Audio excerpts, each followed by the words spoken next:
The winds are swirling, the lights are on, both teams are ready to go, and we have a NESCAC series on our hands. Welcome to Saul Gittelman Park on the campus of Tufts University for this showdown between the two leaders of the NESCAC East, the visiting Colby College Mules and your Tufts University Jumbos. I'm Riley, alongside me for this one are Max Druckman and Gabe Gonzalez. All right, let's talk about the fundamental prevailing factor of today's game, and that is the wind. Max, how is it going to impact these fielders? Well, the wind's blowing in every which direction, it seems, and that's going to be difficult for especially the outfielders on both sides. Fly balls, you never know quite where they're going to land. We're going to see a lot of backtracking. We might see some stumbling. Infield fly roll, you know, it's supposed to be imposed when it's a manageable fly ball. I don't know if we have a manageable fly ball today. Conditions are certainly not ideal for either side in the field. Yeah, I mean, looking out at that flag, I mean, it seems like every time I glance, the flag's flying a different way. There's just no pattern, no rhyme or reason to it. And so it's going to be a very difficult one. And you were talking about the outfielders. Let's take a look here, if we can pull up the starting lineups here, at who our outfielders are, starting here with the defensive lineup for the Jumbos. Max, you want to take that away?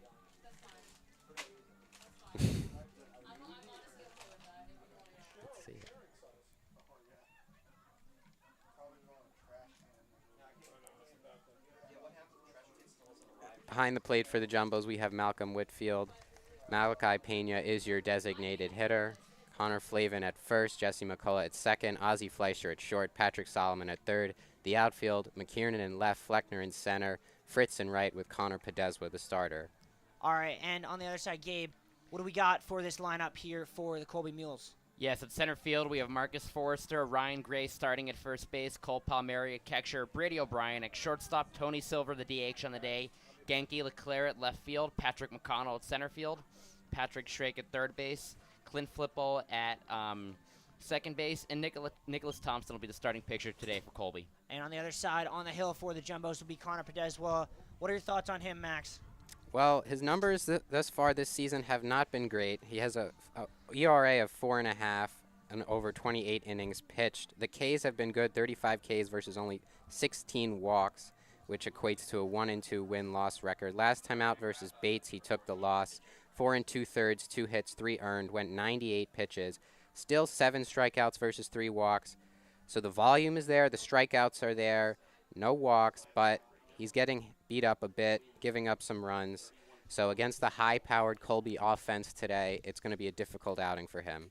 Gabe, were you surprised to see Pedeswa starting and not Silas Reed for this first game of this 3-game series? I think I definitely am. I'm just taking a look at Pedeswa's ERA today, 4.50 on the year. Definitely not the type of ERA you really want to start a 3-game series with. A very important 3-game series with a very good NESCAC team, especially with the Jumbos where they are in the standings right now. This is a key opportunity for them to start a really important playoff run if they have a good weekend. Yeah, speaking of the standings, Jumbos would need 2 wins in their any remaining 7 games of their NESCAC play to clinch a spot in the NESCAC tournament. A sweep of Colby could give them an inside path to the #1 seed in the NESCAC tournament like they had a year ago en route to that NESCAC title. So a very big series. Colby, unlike the Jumbos, has only played 1 series in NESCAC play, so hard to get a read on them, but they are very well recognized and respected nationally, having received votes in the coaches poll. We're the number 26 team, so just missed out on being nationally ranked. Yeah, they definitely are. 17-4 record on the year, which looks impressive at first glance, and it certainly is. But as you said, Riley, when you do a little bit of a deeper dive into the schedule and the teams they faced, only facing 1 NESCAC opponent definitely leaves a lot of questions as exactly to what their degree of ability is against other NESCAC teams. So it should be an interesting series here, which we get to see today. Both these teams have had the distinction of playing against the current #1 team in the country in Endicott College. Both of them have lost. Jumbos lost once on Tuesday. The Mules lost twice, a 2-game series at the beginning of March. Have not lost back-to-back games since then, has Colby. Max, what are the keys to this game if you're either manager?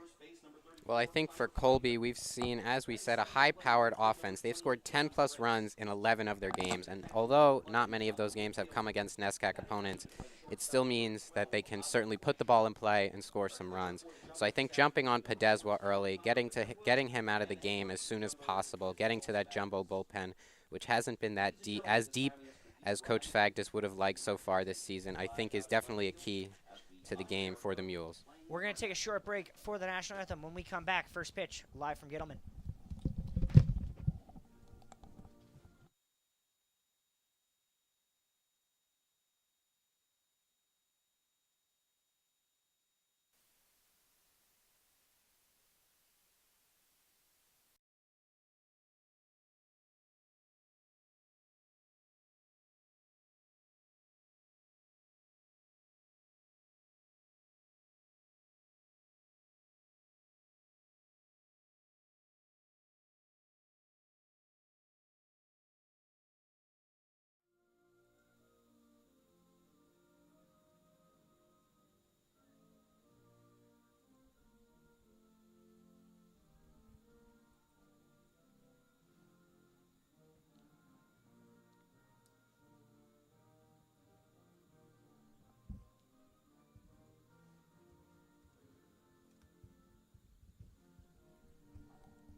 Welcome back here. Jumbo's set to take the field for the start of this 3-game series. Gabe, what would the Jumbos want to do if they want to get out on top here today? Well, I think clearly just looking at the Jumbos lineup, a very key player for everything they do offensively is the center fielder, Henry Fleckner.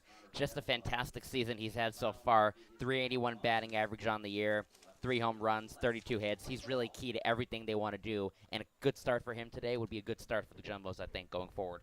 Yeah, I mean, we were looking at the batting lineup, and we'll get to that when the Jumbos come out to bat, but obviously an interesting choice from Coach Fagdis, an entirely righty lineup. I mean, there's a benefit to that in that you're facing a lefty pitcher, but Max, on the other hand, it kind of opens you up if they pull a lefty out of the bullpen come the 6th or 7th innings to some problems. Yeah, it does, but I think Coach Fagdis has shown he's willing to make switches. I think the only real threat you're losing is the left-handed hitter, Ben Leonard. I think the Jumbos are definitely confident in this right-handed hitting lineup against the lefty starter. I think they expect to score runs, and I think they will score runs. I think it's a good decision. I think you could definitely rationalize that. On the other side, I mean, looking at this Colby lineup, I think everyone, when they came to the ballpark today and looked at these programs, had one name on the mind, and that is number 9, Colby-4. Yeah, Colby-4 has been so fantastic on the year for the Mules. 474 batting average, 8 home runs on the year. So we're talking about a player who really has a lot of power. And as you mentioned in the earlier part of the game today, Riley, looking at that flagpole in right field, I think anything that's hit out there, or in left field, I think anything that's hit out there could very easily get out of the ballpark pretty easily. It definitely, well, I think definitely things hit to right. I don't know if anything can get out to left. It's 370 out there and blowing directly in from left field. No, you're right. Getting my directions mixed up. It's all right. It's all right. We've all been there. Colby looking for their first series win against Tufts since 2013. That's quite a while. That's quite a long time. But I think, as you said, specifically with Colby-4 behind the plate, I mean, who puts up these kinds of numbers? 474 average, over a 1,500 OPS. And like we said, the conditions in the outfield are, who knows what's going to happen out there, especially for a right-handed hitter like Palmieri if he can pull the ball to left field. It's not going to be pretty once the ball gets in the air. So I think the Mules definitely have a shot of picking up a win today, and we'll see how the series pans out tomorrow. With the conditions might be a little bit different. I mean, Malcolm Whitfield, the Jumbo's starting catcher, right now, Colby-4 is doubling his batting average. Yeah, it's just an unbelievable season Palmieri's been having, and it'll be interesting to see today how he does in the rain. It'll be Forrester to lead it off here for the Mules. Forrester, the right fielder today. First one in there at the knees for a strike.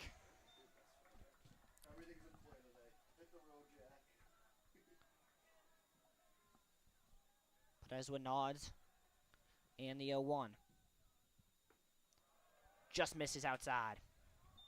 Forster not somebody the Jumbos want to let get on base. He's got 11 steals and 13 attempts, the most on the Mules. Pedezwa's 1-1 is hit, foul. Forrester got a good piece there. Yeah, Forrester showing some of that power he's been able to show all season long. 16 RBIs on the season, 364 batting average.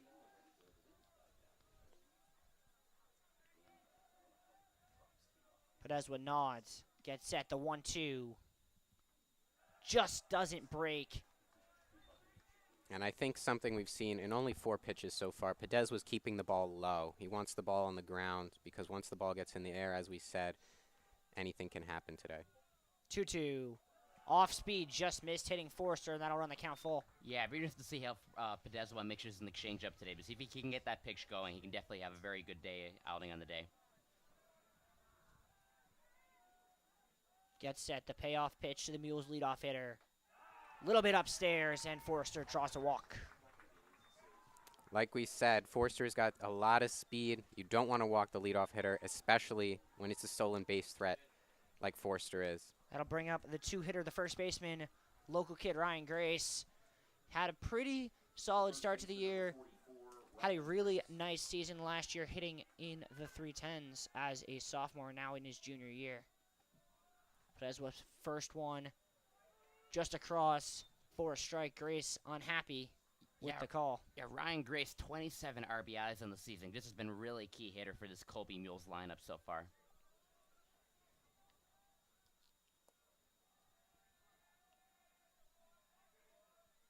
Oh, 0-1 outside. That breaking ball couldn't catch the inside corner against Forrester, doesn't catch the outside corner against Grace. Pedezwa wants to get that in the strike zone early on. Yeah, it takes away a lot if you can't get the breaking ball going early. 1-1. Grounded. That is a fair ball into the right field corner. Taking the turn is Forrester. Grace going to go for 2. Could be a play. Throw is cut off and a double for Ryan Grace. Yeah, what a great piece of hitting there by Ryan Grace. His 7th double on the season. And just a great job not giving up on the play and waiting to make sure that ball got out to left field and before he got to second base. Max, I don't know about you, but I thought when that ball was cut off there by McCullough that they had a chance to get Grace to second base. Yeah, but it's a good decision to cut the ball off just in case Forster's rounding third and heading for home, just so you have a chance to get him at the plate. As we can see here on the replay, a nice piece of hitting there by Grace. I think the umpires are talking about whether or not this, as Coach Fagdis is asking whether or not this was a fair or foul ball down the first base line. Yeah, my gut instinct here, Riley, was that it was not a fair ball. That's why I was so surprised to see the umpire signal that it was in fact fair. It definitely landed foul. The question I think they're deciding is whether or not it was fair when it was touched by a fielder, and they're going to say it was. I think it hit the glove of Flavin as he was diving, and he knocked it foul, which would mean it's still a fair ball since he touched it in fair territory. Yeah, Max, just a really unlucky play there for the Jumbos, but now Colby Mules have a good position here to strike early on in the game. Yeah, and it'll bring up Paul Mary. I would not be surprised here if Pedezwa sends 4 pitches on the outside of the plate here. First pitch, low and outside. Yeah, it would probably be a wise decision here. Definitely someone that can totally wreck your day here, Palmieri. This is not the situation Pedezwa wanted early on. Nobody out, second and third for one of the best hitters in the NESCAC. Yeah, nightmare start. Pedezwa, the 1-0. Bounced in, nicely blocked there by Whitfield. He's not giving him anything to hit. 2 breaking balls in the dirt. If Palmieri wants to get a ball to hit, he's going to have to work for it. Pedezwa's not taking any chances. Like you said, Riley, he'd gladly let him walk to first base. No, this is an old-school intentional walk, it seems. Nods. Now comes across the plate. Did he go? Yes, he did. Yeah, trying to tempt Palmieri there with a swing. Looks like Palmieri was caught off guard by the fact he got a pitch in the zone. No, I think he was expecting 4 outside. The 2-1.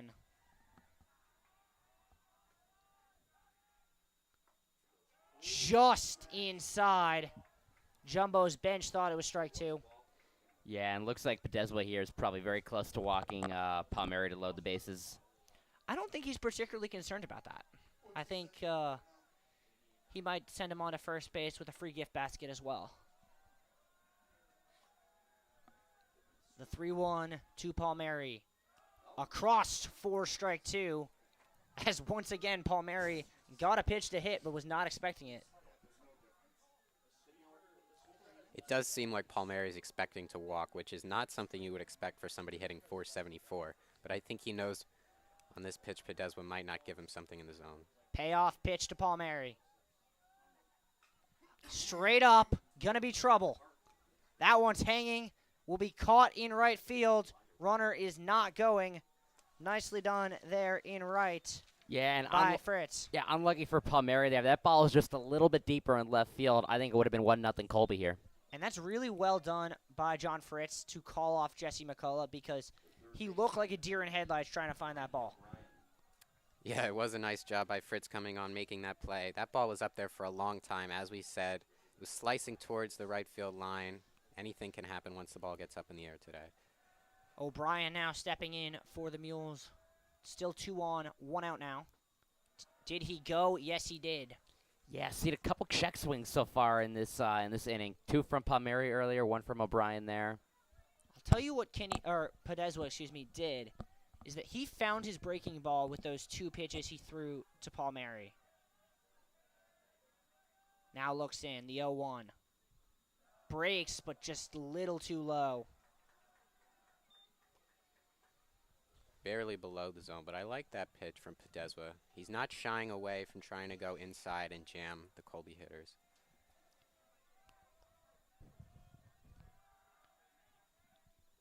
The 1-1. Low and outside. Yeah, Podeswa doing his best to work the count here, trying to do everything possible not to get a run scored here. I mean, it's not like there's any easy outs, but O'Brien, a 362 hitter, not exactly someone you want to throw a great pitch to, though on deck is Tony Silva, and he's hitting a cool casual 370. That one's flared down the right field line, gonna drift way out of play. Started like it was going to end up at the second baseman, ended up in the parking lot instead. And I think even if that does stay in play, you probably want to let it drop just so it's a foul ball, because Forster's tagging, and he's probably going to score, especially if your back is facing the plate. Right. You're tailing towards the fence, not going to be able to set your shoulders, fire towards the plate. The 2-2. Podeswa looking for a K. That one might also end up in the same spot. Fritz flying for it, and it's going to end up out of play again. Yeah, 2 pretty much identical plays. Would have been an incredible play there if it had stayed in play and he would have made it. John Fritz is certainly getting his work in. He's sprinting over the line just in case the ball happens to stay in, but on both occasions, well over the fence and into the parking lot. Yeah, he certainly is. Probably didn't expect that much running early in the game. And people say baseball's not a cardio sport. They are wrong. Podeswa with the 3rd attempt at a 2-2. Kicks the foot. Sets. Deals.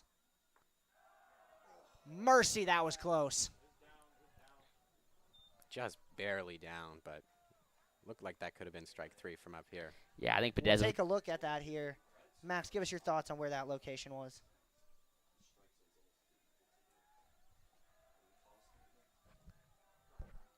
Yeah, it's a good call. Just down. Payoff. Question to the umpire about that call. Yeah, definitely a lot of difficulties early on in the game here for the Jumbos. Really did not want to load the bases this early on. And this will bring up Tony Silva. Colby has been a team that's been remarkably good at avoiding hitting into double plays, only having hit into 4 on the season.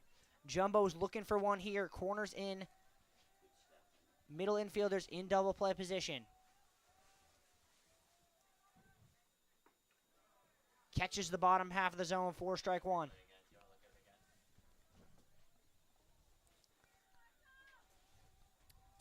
Good frame job there. Definitely was a bit down, but Podeswa was happy to see gets the first strike call there.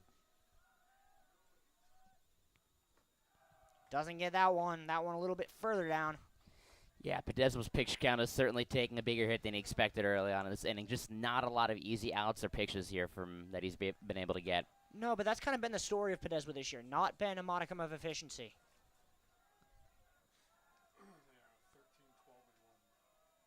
The 1-1. Line into right center. That's going to flare into the gap. Might score a couple. Over to cut it off is Fleckner. They're going to send Grace to the plate. Could have had a play. Fleischer didn't see it. And a 2-run single there for Tony Silva.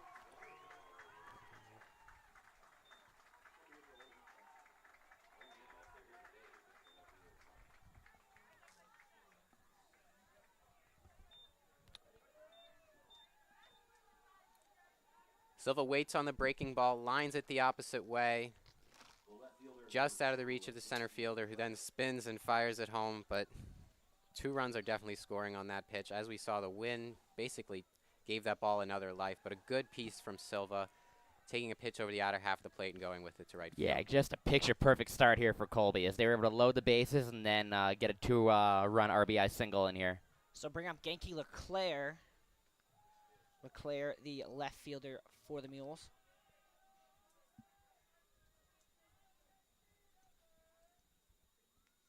Hits that one into center. It's going to hang up for... Oh, Fleckner tried to deke everyone, including me. It falls into center field, and it's 3-0 Colby.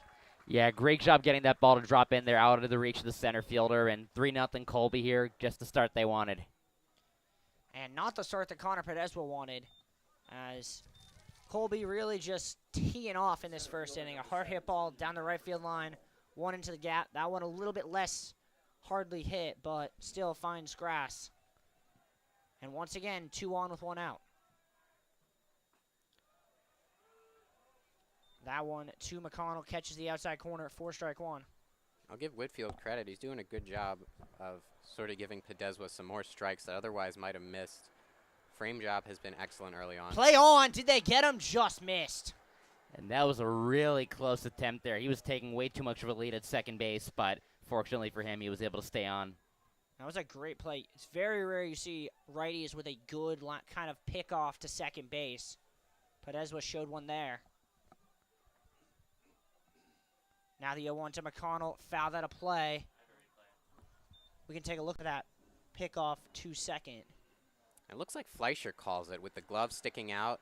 You have to communicate that to Whitfield, who then is probably going to drop a glove or show a number that Pedeswa's then going to know to spin so quickly. He almost had him at second base, but a good pickoff play and ways of getting an out for the Jumbos. The 0-2. Swung on and missed. Pedeswa's first K of the day. Yeah, really good high-rising fastball for Pedeswa there to get the second out in the inning, and he'll be looking to close out Colby here. And that's a big out for the confidence of Connor Pedeswa. Gets his K, went upstairs. First time he really ventured a pitch upstairs all day. I was just going to say that. High heat, first time we've seen Pedeswa confident enough to elevate the fastball, but McConnell's a big guy, so for him it might have just been in the top of the strike zone. That's a good point there, Max. Patrick Strake now going to step in. The third baseman takes that one at the knees for a strike. Yeah, Strake, 406 batting average on the year. Just another one of these Colby, players that have had a really fantastic hitting years so far. Pedeswa with a long look. Now comes set. The 0-1. Fouled out of play. And now he'll look for back-to-back Ks. Pitch count already in the 30s for the senior. Yeah, and obviously you never want to get into a 3-0 deficit, but if he can get out of it here without any further damage, that would be, an okay recovery from how it began. Yeah, I'd be willing to wager that 3 runs will not win this game with this sort of wind. No, most definitely not. The 0-2. Off-speed, chopped. Solomon going to let it roll foul. I like that pitch call there from Pedeswa and Whitfield. I think when you're changing the eye level from a really tall batter to a really short batter, it's difficult to elevate the fastball and get a swing and a miss. So I like the decision to go with the breaking ball to try to finish the inning off. Here is the 0-2. Shrake taking his time getting in the box, now gets set. Pedeswa with the leg kick, nods, sets, delivers. Bounced it, nice stop there by Whitfield. Great stop by Whitfield. It's difficult to go to your right, but runner in scoring position, you don't want to let him get any further. Yeah, good job by Whitfield doing his best to make sure that the runner stays at second base. Now the 1-2.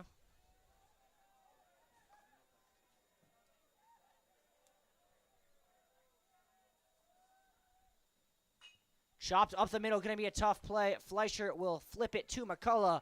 Jumbos get out of the inning, but not before Colby puts a 3-piece on the board as we go to the bottom of the first. 3-0 Mules.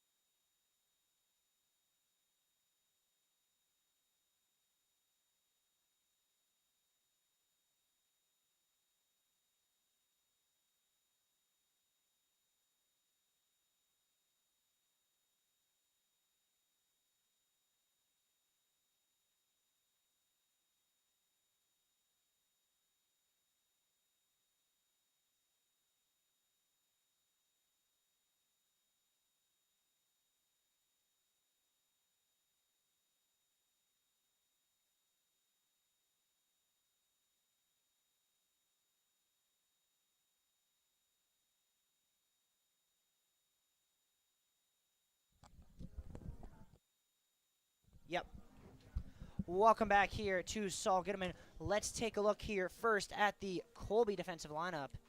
In left field will be Leclerc, McConnell in center, and Forrester in right. Across the infield, it'll be O'Brien at third base. Flippo will take second. Grace will be the first baseman, and Shrake, your shortstop. Behind the plate will be Cole Palmieri, and pitching is Nicholas Thompson, who Max will talk about in a minute. For the Jumbos, going down the lineup, it'll be McKiernan, McCullough, Fleckner, Pena Solomon, and Flayman. And then Jacob Fritz, Malcolm Whitfield, and Ozzie Fleischer rounding out the 9. All right, Max, talk to me about Nicholas Thompson. Well, Nicholas Thompson's got a funky 3/4 left arm slot.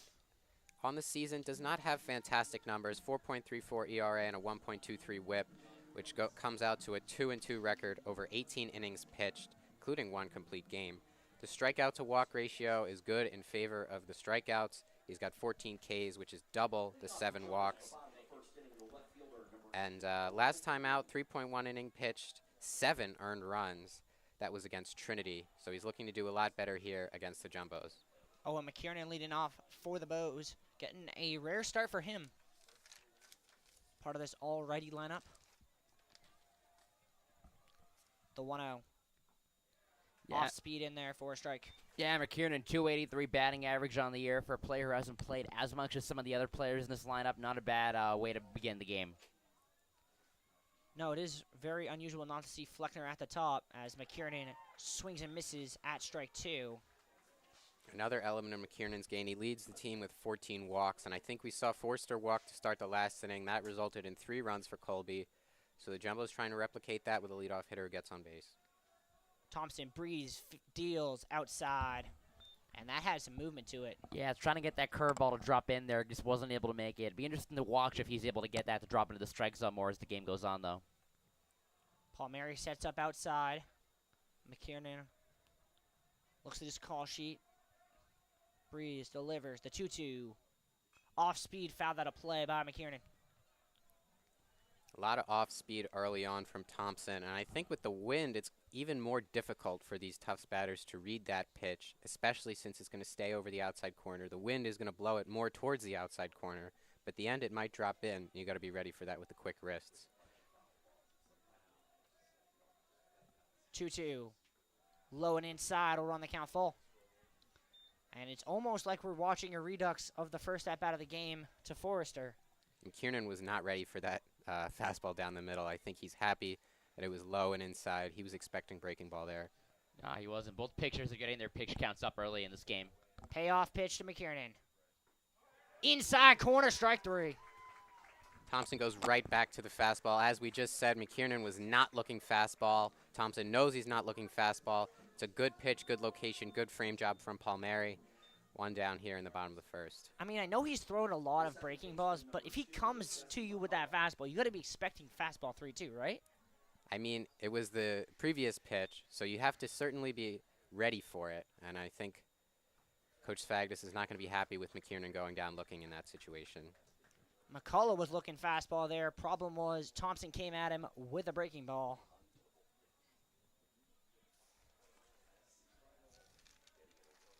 The 0-1 to the second baseman. Bounces in there. Yeah, McCullough's really been a staple in this Jumbo's lineup so far this year. 333 batting average, 24 hits on the year. Just a really good mainstay in the lineup. Has made second base his home here as a sophomore. The 1-1. Flair down the right field line, carrying out of play. And that just tells you what the wind is doing, because that ball off the bat looked like it was headed for the wall, and it ended up past the Colby bullpen. McCullough is not happy with himself there. It was a good piece of hitting, but through no fault of his own, that ends up hitting somebody's car or coming close to it. 1-2. Off speed, sent straight up. That's going to be trouble. Still drifting, and eventually will be collected in center field there by McConnell for out number 2. Yeah, there was a lot of movement on that fly ball, but it eventually ended up in the mid of a Colby outfielder. Jumbo's taking a little while to figure out Thompson. The good thing on their part is he's only got 18 inning pitch the whole season. So once you start to figure him out, he does not have much longer to go in the ball game. I mean, that's a good thing and it's a bad thing because it might take him 3 innings to figure him out. That's a good point. Then you got to figure somebody else out. Fleckner now digs in, leading the Jumbos in almost every offensive statistical category. Yeah, if the Jumbos really want to get out of this 3-0 hold, it's definitely going to start with Henry Fleckner. Fleckner with that wide stance. Chops that one to third. Firing on to first. 1, 2, 3. Go the Jumbos after one. 3-0 Colby.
Welcome back to JumboCast, and the top of the second. It'll be the bottom of the Colby lineup in Flippo, and then back up to the top. Forrester and Grace will get a second look at Pedezwa, who really needs to start racking up some outs a little more efficiently. He's certainly looking for a quick inning after what was a lengthy top of the first where he gave up 3 runs. Yeah. And he's definitely not going to want to face the top of the Mules lineup right after Flippo here. Yeah, but on that one strikeout he did have, he had a lot of success with that high-rising fastball. I'd look to that here more if he wants to have more success in this inning going forward. I agree with that, Gabe. First pitch to the second baseman is hammered down the left field line, but the wind takes it foul. A lot of hot shot liners that are just not going to end up in play today. Flippo was guessing fastball, guessed right, just a little too far ahead of it there. Yeah, we saw that happen a couple times in the other direction earlier in the inning, but...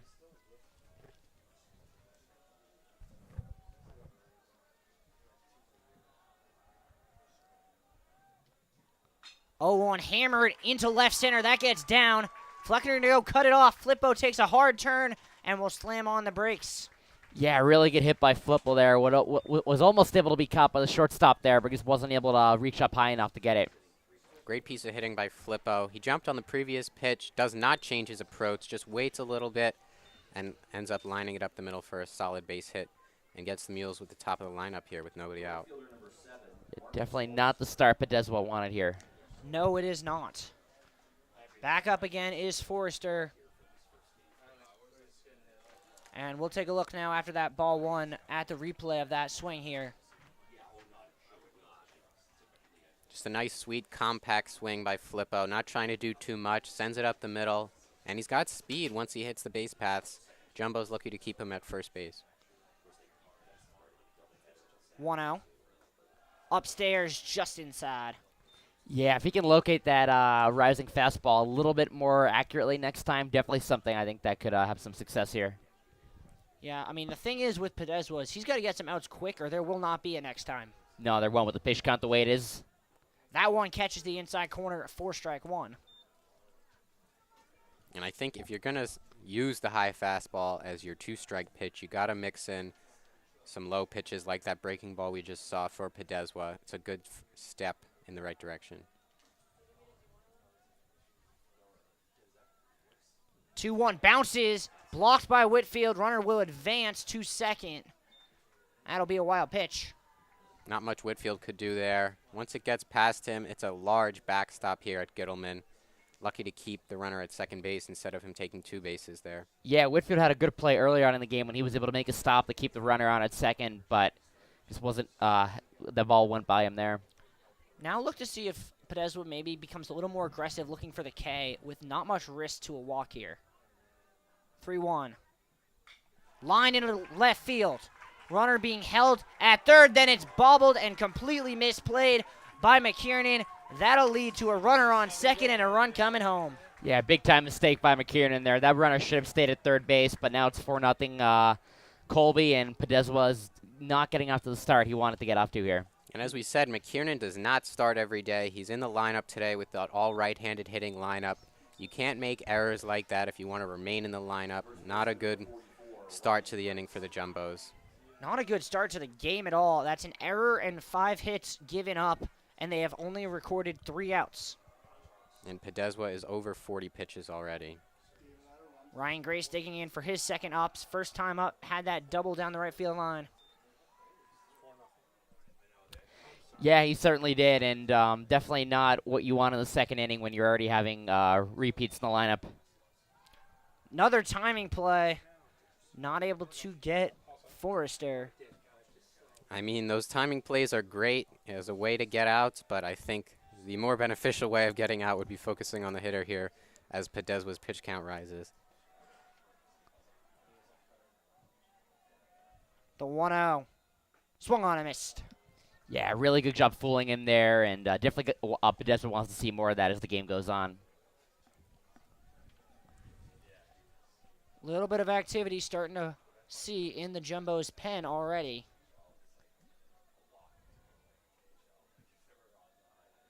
The 1-1 to Grace is hammered to and over the glove of McCullough. Runner around third. Going to be a play at the plate. Cut off. Will not be made, and another run will score. Yeah, and that was almost a really good play by McCullough there. I'm not sure I could call an error on that one. Just wasn't quite able to get the ball in front of him, but unfortunately for him, it's 5-0 Colby here, and Pedezwa just is not able to settle into this game at all. You know, that's a clean base hit, and I think Fritz did a good job getting the ball in stride and coming up with a strong throw. Almost beat the runner, but to no avail as Colby tacks on a 5th here.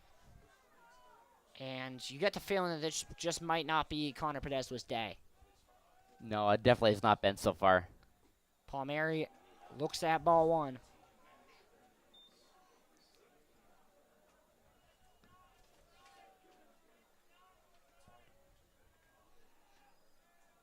Colby fans making some noise, trying to heckle Pedezwa a little bit.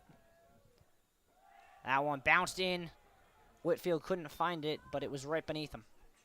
Yeah, good stop by Whitfield. Didn't really know where it was, but luckily for him, he did a good enough job to keep it in front. Pedezwa, as you mentioned, looks a little flustered. Those fans aren't doing him any favors. He'll attempt to lock in here. 2-0. Whipped outside, and that'll run it 3-0. Yeah, Pedezwa's command on the day just has not been where he usually wants it to be. Too many balls, too many 3-2 counts. Pitch count is going way up. See if Palmieri has the green light. Pedezwa's 3-0. Straight down the middle, 4-1. Palmieri didn't have the green light there, which is understandable early in the game, but with the score the way it is, being down 5 runs, you can't pitch around Palmieri. You're going to have to give him another strike here, keep him at the plate. 3-1. Inside corner, strike 2. Palmieri not happy. It's a gutsy pitch from Pedezwa, giving Palmieri another strike. And he, like we said in his first at-bat, he was looking for a ball. He knows that the Jumbos don't want to face him, especially with runners on base. Pedezwa looking for something to give him a sense of hope. The 3-2. Swung on and missed, and he gets a K. Yeah, and just like the strikeout in the previous inning, fantastic pitch location there by Pedezwa, but it's just so far in this game has been too little, too late, I would say, in my opinion. I mean, I don't know if you can say that in the second inning. No, you're right, you're right. Definitely been far in between. But if anything's going to boost your confidence, it's striking out the 3-hitter in a big spot there. So bring up O'Brien. He walked first time up. Hits that one into left center. Fleckner going to go chase after it. It is going to get over his head. Runner did not get a great jump. We'll see if they send him. They will send Grace. Going to be a play at the plate. Fleischer bounces it not in time, and it is 6-0 Mules. Yeah, it's just been target practice here at Gittleman Field today. Just a fantastic hit by him, and great job getting the 1-run RBI double. It's a great way of putting it, Gabe. Target practice. That ball just hung up a little too long for Fleckner to get to it. The relay throw bounced too many times for to beat Grace, and no play at the plate. Colby gets another run. And we've gone from a question of Will Pedeswa's pitch count be a factor to will Pedeswa get out of the second? As that one chased by Tony Silva. Silva had a 2 RBI single in the first. Yeah, just looking at this Colby lineup, it really becomes a matter of who hasn't had a hit in the game so far. I mean, yeah, it's a pretty fair assessment. There's only 3 who haven't. That one catches the outside corner for strike 2. And ironically, one of those people who has not is Palmieri, their biggest offensive threat. That's a terrifying thought if you're a Jumbos fan. Yeah, definitely not what we expected going in. And that was an interesting step off. I think they called the time violation. Nothing on the scoreboard, so it looks like they just called time. The 0-2. Grounded up the middle. Fleischer will block it, but it's still going to drip through. Able to prevent the runner from scoring, though. An infield single there for Silva. Yeah, and early on in this game, just nothing has really gone well for this Jumbos defense, whether it be in the infield, the outfield, balls just going outside the outstretched mid of an infield player. It just has not been working from the pitching end to the outfield to the infielders today. And Jumbo's going to go have a meeting on the mound with Connor Pedeswa. We'll see if this is it for him. It will be. Pedeswa gets through 1 1/3, gives up 6, responsible for 2 on base. We'll take a short break, see if the Jumbos can find their footing and get back into this game. Stay tuned.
Welcome back here. Charlie Biskupiak going to take over for Pedeswa. Gabe, what does the lefty bring to the table? Yeah, Connor Biskupiak has had a really good season on the year so far. 3.38 ERA, only 10 hits allowed, 3 earned runs on the year. Just been really fantastic in terms of being a really good relief pitcher.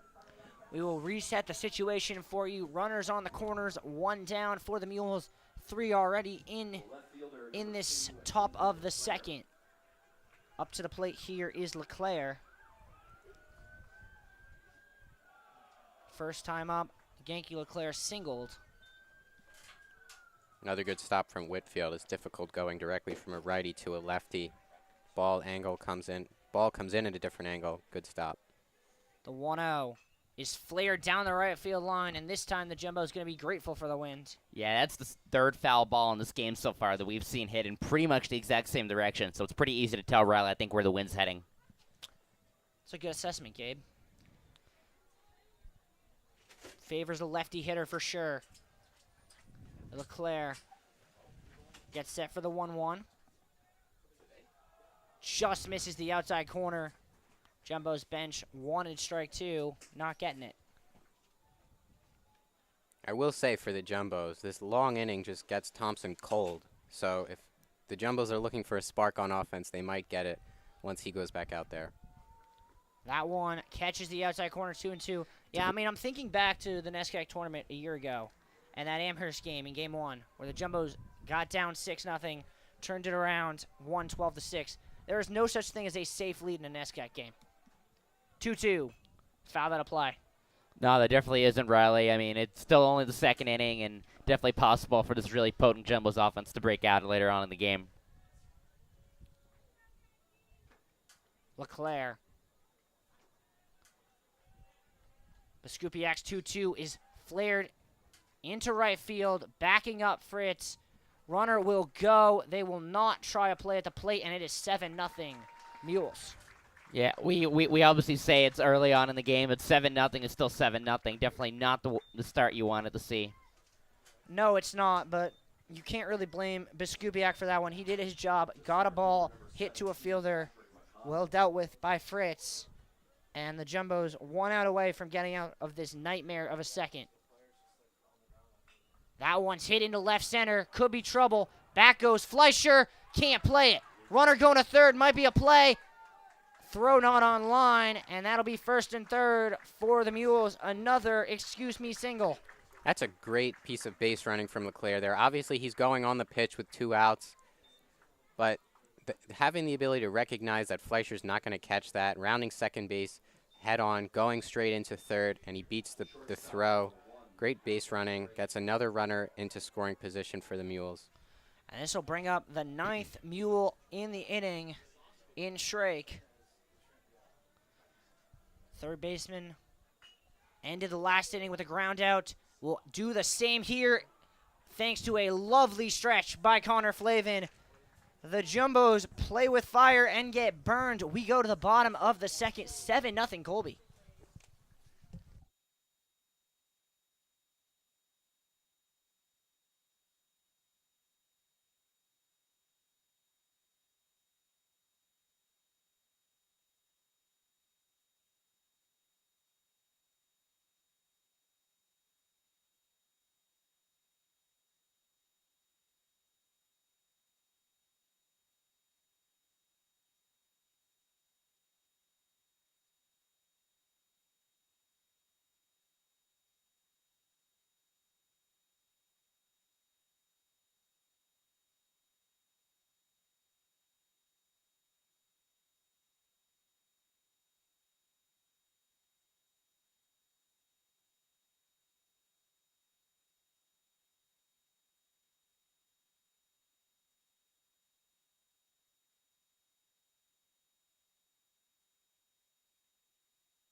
Welcome back here. Jumbo's looking for something to give him some life. They got a guy who's been a bit of a spark plug so far this year coming out to bat in Malachi Pena. He'll lead off this bottom of the second. Behind him will be Patrick Solomon and then Connor Flavin. So the meat of the Jumbo's order looking to do some damage. Get them back in this game. No, absolutely. Malachi Pena, 380 batting average on the year, 21 RBI, so he's been a really important part of the offense. First pitch outside from Thompson, who, as you mentioned, Max, has been sitting for a long time. He's getting figuratively and literally cold with the wind blowing the way it is today. And it shows. First 2 outside. Yeah, definitely. I mean, it's still early on in the game, so there's a time where the Jumbos want to get on top of a picture here. This would definitely be the time to do it with the heart of the lineup up to bat now. 2-0 to Pena. Inside, nearly hit him. I thought I did hit him there. Nah. Fast feet there from the freshman. 3-0, and you've got to imagine after those first 3 pitches that a take sign has been given to Malachi Pena. Yeah, and I'm sure his teammates are screaming, "We've got ice." Any way you can get on base in this scenario, you'd take it. And that one catches the top outside corner for strike 1. Yeah, surprisingly nervous start here by Thompson. Be interested to see if he can pick up back to where he was in the first inning here in the second. 3-1. Grounded in between the second baseman. Great diving play. And diving to the bag will be Pena. Everyone's hitting the ground, and in the end, it'll be an infield single. It was a good stop from Flippo. Did his best to get around the ball, come up, make a throw, but the throw was never going to be on target there. Pena did a great job hustling, even slid head first into first base. Yeah, and I think in all honesty, he would have been better in holding off on throwing the throw because he was lucky the batter didn't get the second base there. Yeah, and a great job. Not just an offensive player, but a great defensive player from Cole Palmieri. Exactly where he's supposed to be, backing up that throw to first base. Bring up Solomon here. He has some history against Colby. Drops a bunt down. That's going to stay fair, and he will have himself a bunt single. What a perfectly executed bump a bunt down that line there. Just a really good job getting the base, and this is what the Jumbos need to do in this inning. They need to get runners on base, runners in scoring position. That's how you chip away at a 7-0 deficit. Colby defense not prepared. Solomon just goes ahead and squares, lays it down perfectly down the third base line. No chance of making a play on him at first. That's something you practice all the time, and it pays off there. So bring up the Jumbo's leader in slugging and OPS, Connor Flavin, who has 4 long balls on the year. Would love one right now. Outside corner, 4-1.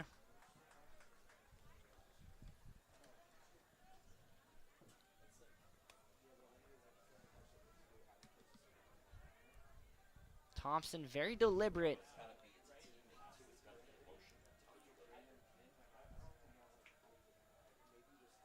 Now deals the 0-1. Timing play, faked. And for someone with a 7-0 lead, Thompson does not look particularly confident on the mound. Yeah, Thompson for the first time in this game really facing some adversity. I mean, it's 7-0 lead, but still he wants to make sure that he gets out of the inning without too much damage done. Bounces that one in. Just missed the feet of Connor Flavin. Can't tell if the bench was cheering or booing that Flavin didn't take that one for an HBP. I'd say it's a mix of both. They'd like to protect their teammate, but they'd also like to have the bases loaded. 1-1. Just low. 2-1. Tufts hitters here in the bottom of the second doing a great job of being patient. And as I just said, it's only the bottom of the second. The sky is not falling, even if you're down 7-0. So take your time at the plate, get a good pitch, and then put a good swing on it. The 2-1 is a good pitch. Hit well to left center, but that's going to hang up in the wind. And it'll be caught relatively comfortably by McConnell, who throws it and hits the third baseman in the chest. Yeah, you don't see that too often. I think when they say hit your man in the chest, they don't mean it that way. No, they mean the glove. But that is out number 1.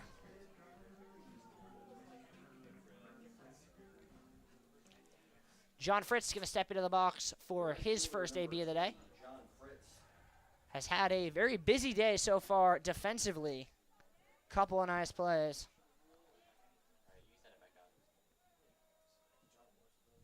Off speed, fooled him. And you know he wants that one back. Yeah, that would have been a really good opportunity here to drive in a runner. You're never looking for that off speed. You don't want to. You're looking fastball, but I think when it's in the zone like that, you want to pull the trigger. That time he was ready for it, but couldn't keep it fair. Down 0-2.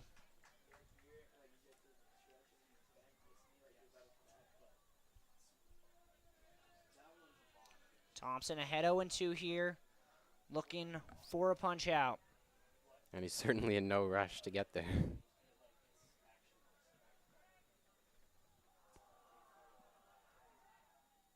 Swung on and missed. And he got it. Yeah, just a really good fastball there by Thompson, and a really good, great recovery here to get to 2 outs in the inning here, trying to make sure that there are no runs scored here by the Jumbos. Yeah, and I mean, we've talked about this in opens of previous games, but leaving runners on base has been a problem for this Jumbos team all year. And when you're down 7-0, you cannot afford to do it. You have to feel like they have to get something in this inning. Off speed, bounced a little low. And Thompson's pitch sequence in that last at-bat against Fritz was great. He went 2 off-speed pitches, then got him with the fastball. Started Whitfield off with a low off-speed. Could we see the same sequence again here? Whitfield wants to avoid a punch-out like Fritz. Yeah, Whitfield a good fastball hitter, though. Sees that one inside. Yeah, Max Thompson with that last strikeout clearly showing he's a lot of power, so it'll be interesting to see how exactly he integrates that more into his pitch count going forward.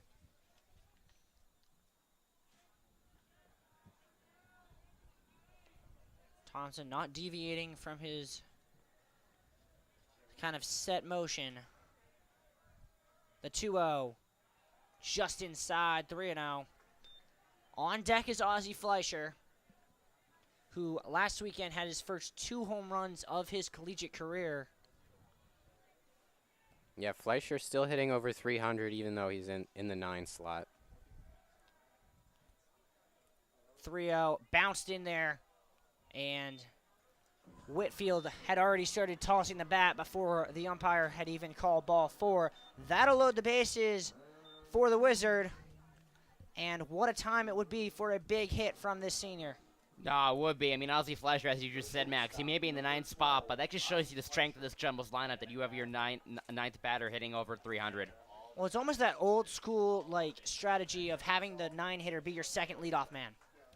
No, you're right. That's a strategy. It's definitely a good one. Fleischer takes that one inside, ball 1. It's 5 balls in a row from Thompson. He walked Whitfield on 4 pitches, started Fleischer off with a ball. If I'm Fleischer, I'm not swinging until I get strike 1. Yeah, having some surprising struggles with the command here is Thompson. Fleischer takes that one as a strike. On deck is not Owen McKiernan, so you mentioned that mistake might cost him. Turns out it cost him very quickly. Jackson Radell on deck. Get a pinch hit for McKiernan.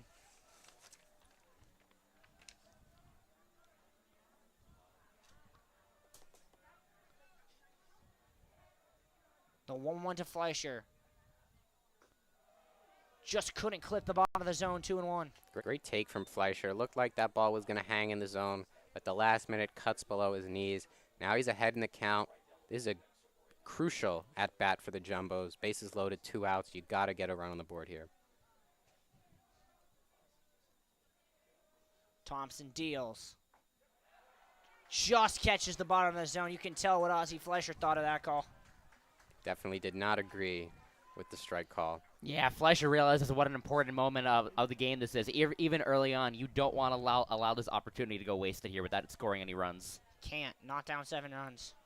The 2-2 from Thompson. Swung on and missed. And when he needed it, Thompson delivers. Jumbo strand 3.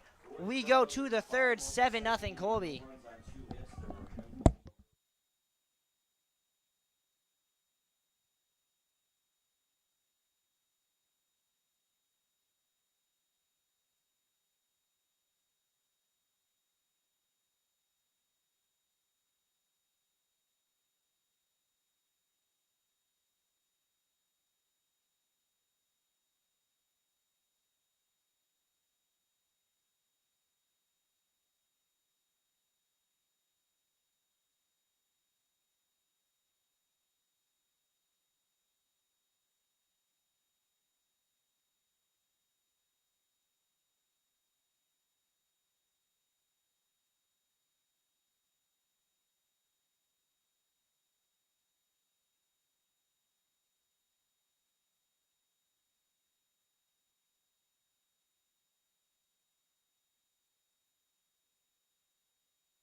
Biskupiak right back to work here. Jumbo's feeling very down after stranding the bases loaded. It'll bring right back up to hit Flippo, who started off that rally in the top of the 2nd. And it'll be Flippo, Forrester, and Grace again, as Biskupiak looking to do a little bit better than Podeswa did. That's not going to help. No, not a very good start from Biskupiak there, but if Biskupiak can just hold the line and not allow any more runs, what he does is give a really good opportunity for his lineup to make the Colby Mules pay in the coming innings. Absolutely. You get the feeling the Jumbos aren't done putting up a fight, but they cannot allow this lead to continue to grow. Yeah, so command issues going on right now, clearly from Biskupiak. Biskupiak just not finishing. His arm is not pulling the ball down. He's leaving it up and outside. Whitfield yelled at him after the 2nd ball of the at-bat there. Maybe he can buckle down here and get some pitches in the zone. Well, whatever Whitfield yelled, it worked as that one found the zone for strike one.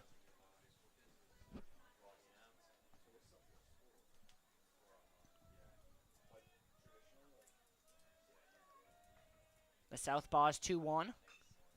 Flared down the right field line, and that's once again going to drift into the parking lot. Yep. Didn't hit a car, but pretty similar to where we've seen some other foul balls go in this game. I think Flavin's starting to get the idea here. He didn't really try to run over to that one. He knows that's going to blow well out of play.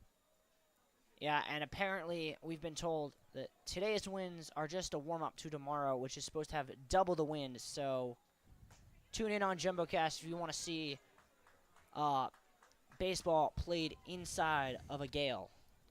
Yeah, definitely not something you get to experience too much, so definitely should be an interesting watch. Payoff pitch coming here to Flippo. And he'll make Biskupiak do it again. That one got a bumper. Yeah, he really gave that one right. Somebody finally hit the target there, but that's New England spring, I guess. Probably not the target he wanted to hit, but still a target nonetheless. Biskupiak with the leg kick, delivers. Ground ball. Fleischer going to have some work to do. Dives. Going to keep it on the infield, but that'll be another infield hit for the Mules. Yeah, kind of a pattern so far we've seen in this game from some of the Jumbo's infielders. They make good diving plays, but they're not able to get the out at the base because they're not able to throw the ball there in time. And it'll be Marcus Forrester coming up, the leadoff hitter for the Mules, with nobody out in the third inning for his third trip to the batter's box. And I think Fleischer on that last play, he's shaded over towards second base because Flippo was so behind and driving the ball to right field, which didn't allow him to get to that otherwise routine grounder, which was closer to the hole between short and third.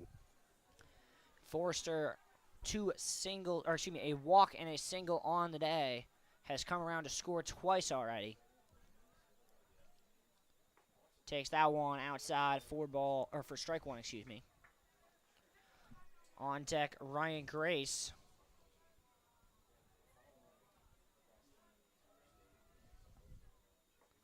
Off speed. Missed somewhere.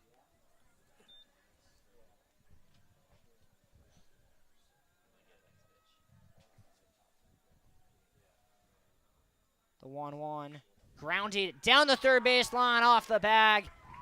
That'll be a single for Forrester, and when it rains, it pours. And right now, the boys from Waterville are finding every source of water imaginable. Yeah, we saw a pretty similar play like that earlier in the game, but just a really good piece of hitting there by Forrester, getting on base, and just really unlucky again for the Jumbos, not that ball not staying foul there. I will say the defensive replacement, Rydell, did a great job getting to that ball. Off the bat, you're thinking that's a double down the line, but holding the batter to a single there was a good job by Rydell getting ahead of the ball. Lefty on lefty here. Grace and Biskupiak. First one bounced in there for ball one. I will say Grace reminds me of Anthony Rizzo as a big left-handed hitter wearing the number 44. Not that any of us Red Sox fans up here in Massachusetts want to imagine Anthony Rizzo. Hitting like Anthony Rizzo right now, too. 2 hits, 2 runs, and an RBI already on this one. And ahead 2-0 on this count.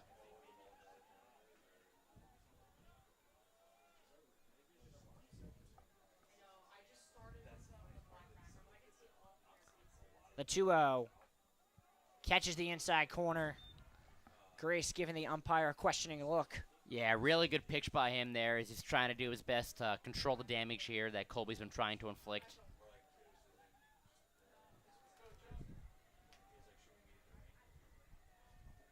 Wind howling.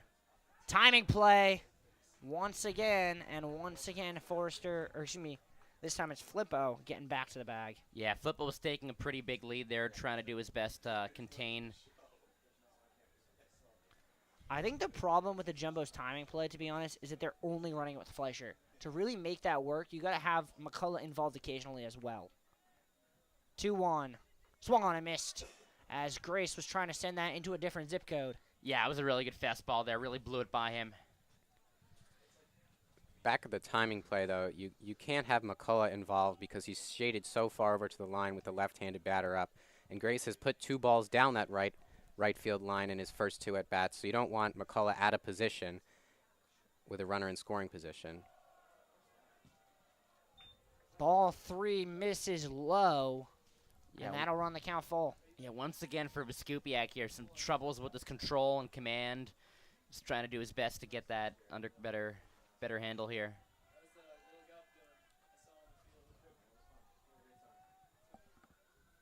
That one going to be flared.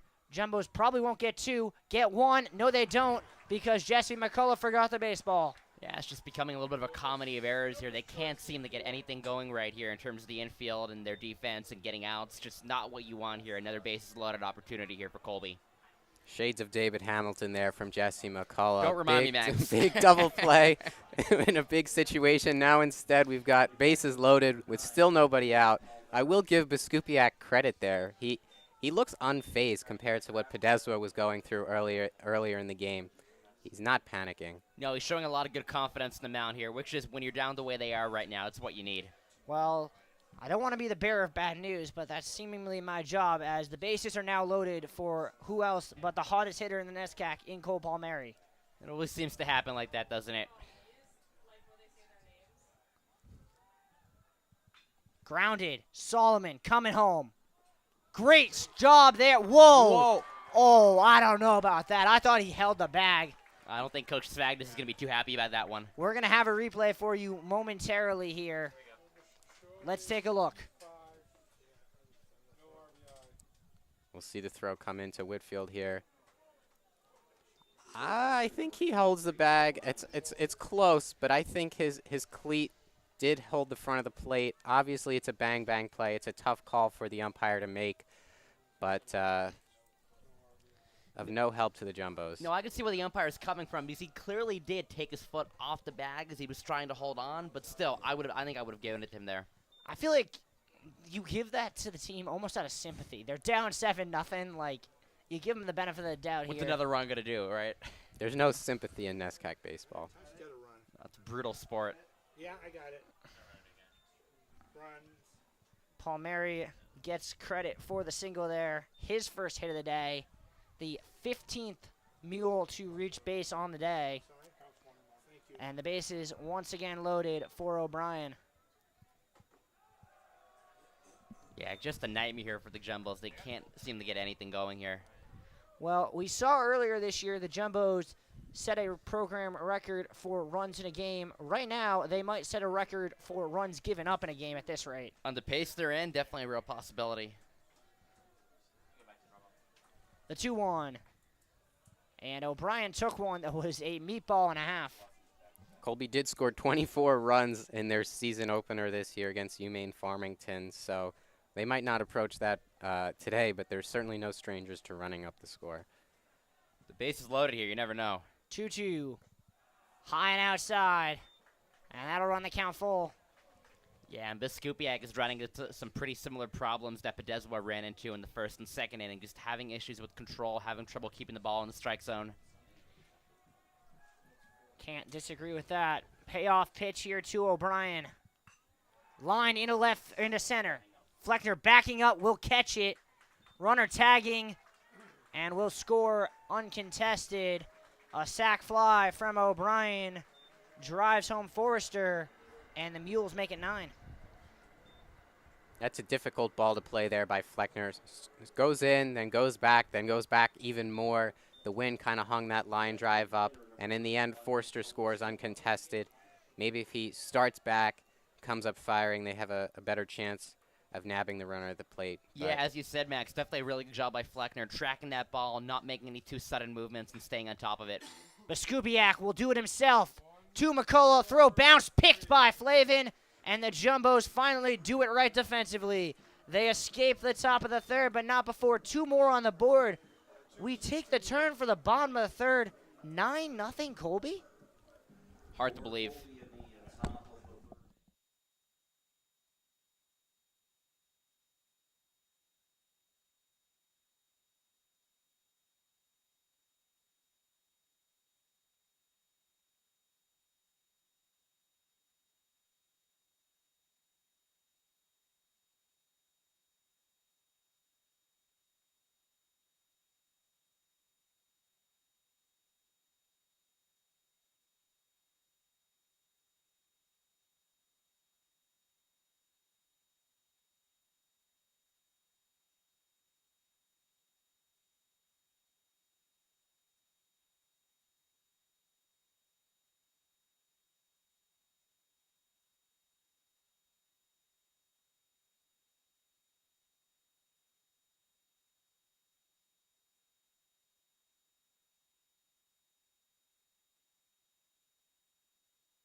Welcome back here, 9-0. Digging in for his first licks of the day, Jackson Radell. He is not a stranger to high-scoring games here at Gittleman, coming over from Amherst, where he started all 3 games of that NESCAC quarterfinal series a year ago. Yeah, Jackson Radell, 320 batting average on the year. Been a really important part of this Jumbo offense when he's been playing. He has not played a ton, only started 5 games, but when he's been called upon, he has produced 8 hits, 2 RBIs, 320 average. So we'll see what he can do here in what's quickly becoming a Colby blowout. Yeah, 9 appearances total, so this will definitely give him more opportunities to show his work to the Jumbos. Takes the first 2 upstairs. And gotta say, for a pitcher with a 9-run lead, Thompson has kind of struggled to find the zone today. Yeah, it's been a little bit of a sneaky storyline here that you have to pay attention to really notice, but you're definitely right about that.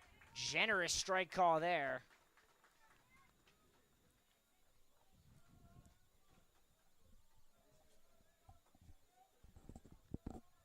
The 2-1. Right across the heart of the plate. A lot of horizontal movement on that thing. Yeah, definitely a good opportunity here if Thompson's able to get him out here for a good start to the inning, continue Colby's dominance in this game. Thompson sets the 2-2. Off speed, fooled him. Oh, they're going to say it was a foul tip. It was ever so slight, though, there. Rydell doing a good job just staying alive. Keeps the count at 2-2, lives to fight another day. Doing his best to inject some life into this Jumbo's offense that hasn't had too much success so far. 2-2, foul out of play. Jumbo's making another change behind the scenes. Ronan Huang going to check in for Jesse McCullough. So the second Jumbo to make a fielding error and get replaced today. Yeah, clearly Jumbos are trying to do their best to get new life into the game. 2-2. Grounded, going to be a tough play. Throw is on the money. And still waiting for a call. Finally called out. Yeah, it's about as close as you get. Really good throw and really good stretch by the first baseman there. Yeah, great work there by Straight to get across and fire that one. And a nice stretch by Ryan Grace. You know, we've talked throughout the first 3 innings here about this high-powered Colby offense, but at the end of the day, Shrake making a nice, simple defensive play there, firing an accurate throw across the diamond to retire Rydell. And as we said, the Jumbos made a few costly errors, so defensively, the Colby's performance is making a difference here as well. Not quite sure what's going on right now. Thompson doing some stretches on the mound. Trying to keep himself warm. Huang stepping in for his first AB of the day. And takes it for a strike.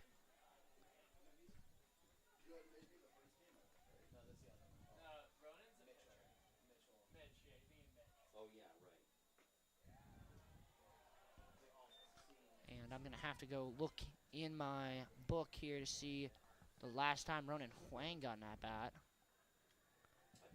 Well, he's got an opportunity here. And the answer is he has not. His brother Mitchell has, but Ronan has not had an at-bat yet this year. So his first collegiate at-bat comes down 9-0. Yeah, definitely not the type of opportunity he'd like to be in, but still an opportunity nonetheless to get the Jumbos on the board here. The 2-1 to the freshman. Swung on and missed. Thompson starting to deal now.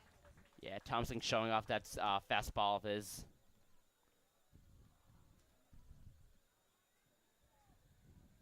Wind shrieking through the netting. 2-2. Good take from Huang. Will draw the count full. Even though it's his first at-bat of the season, he's doing a great job so far, getting the count to 3-2. No, definitely some very good discipline by him here against a pitcher that's had a lot of success so far in this game here. Payoff pitch. Oh, great location from Thompson. Gets the K looking. You know, Huang's probably kicking himself there, but I think down 9-0, that's a ball, so we'll see the find replay out. here. Yeah, a little bit of a tough call there. Yeah, that's definitely outside. I agree with Huang. He has a right to be upset. Yeah, a little unlucky there on his first at bat. Henry Fleckner stepping back in for his second AB of the day. Swings to the first one, fouls it back to the netting.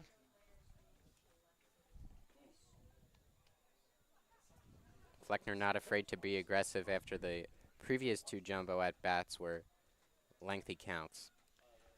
Well, as long as you don't do anything irrational, it's kind of hard to get a coach upset with you for how you hit when you're down 9-0. Good sinker in there. Thompson looking for a 1-2-3. Sets, delivers, foul back. Some up close and personal action for fans in the front row. I had that without the net there, guys. I don't think the net was your problem. I think it was the glass in front of you, Max. Either way, I'm getting that. I have no doubt you are, Max. Don't worry.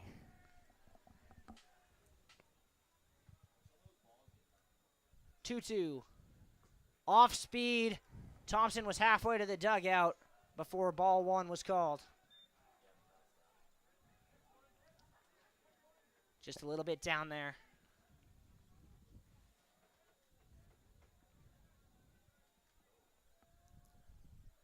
Fleckner faces off, hits that one well, and that is going to be caught in left field by LeClaire. So even when the Jumbos square it up, they cannot find a glimmer of hope at the end of 3, 9-0 Colby.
Welcome back here to Gittleman.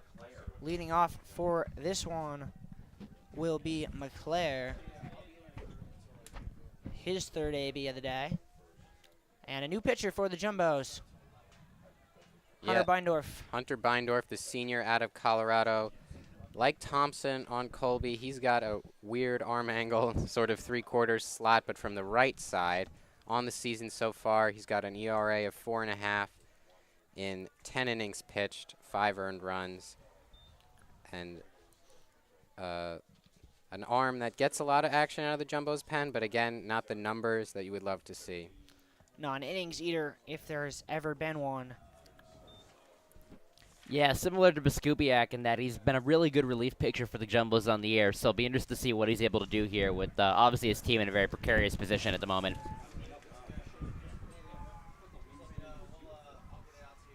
2-1. Fouled. Okay, Max, correct me if I'm wrong. Did that not look like it came off his hand? It almost did. I think it might have gotten sort of the bat grip and found its way into the netting over on the third base side. Yeah, I think I got to see the replay on that one. 2-2. Foul, that'll play. The wind really starting to pick up now. Our papers are starting to swirl. Yeah, we talked about it early on in the game, but it'll be interesting to see exactly what factor the wind plays in this game as we go further along. 2-2. Foul back. We'll do it again. Yeah, good at bat here. I mean, you say that, but I don't remember a at bat from a Colby hitter today that hasn't been a good at bat. It seems every single one of there is coming up patient, but not willing to let a good pitch go. Now they're being very disciplined, but at the same time not being afraid to be brave when they have to. And there will be a pinch hitter for the Mules as well momentarily, as that one goes outside, running the count full. Yeah, something tells me, Raleigh, we're going to see a lot of relief pitchers coming in, a lot of pinch hitters coming in. I think it will be a very active game in that regard. My apologies, I got the number wrong. It is still Patrick McConnell. 3-2 pitch. Fouled out of play. We'll do it again. Yeah, it looks like into the bullpen there.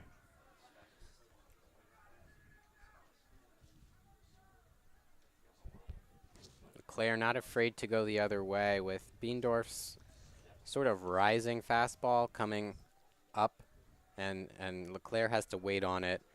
He knows he's going the other way. Payoff. Will not pay off, in fact.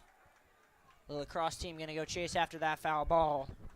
And Beendorf will try for a fourth time to get strike number 3. Yeah, they won't have to chase too far. They didn't go too far away, but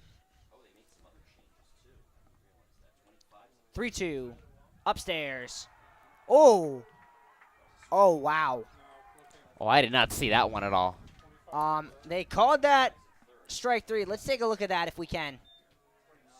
I think Beendorf's going to be buying the umpire a dinner later this week for that call.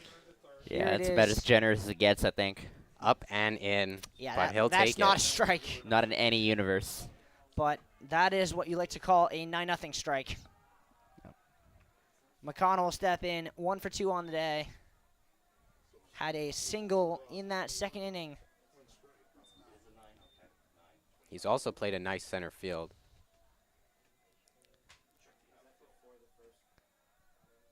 One of only 2 Colby players on the day to not have reached second base.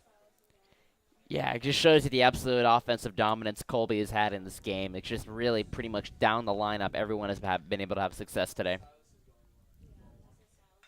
That one hit hard to Fleischer. Bobbles, resets, fires, and got him.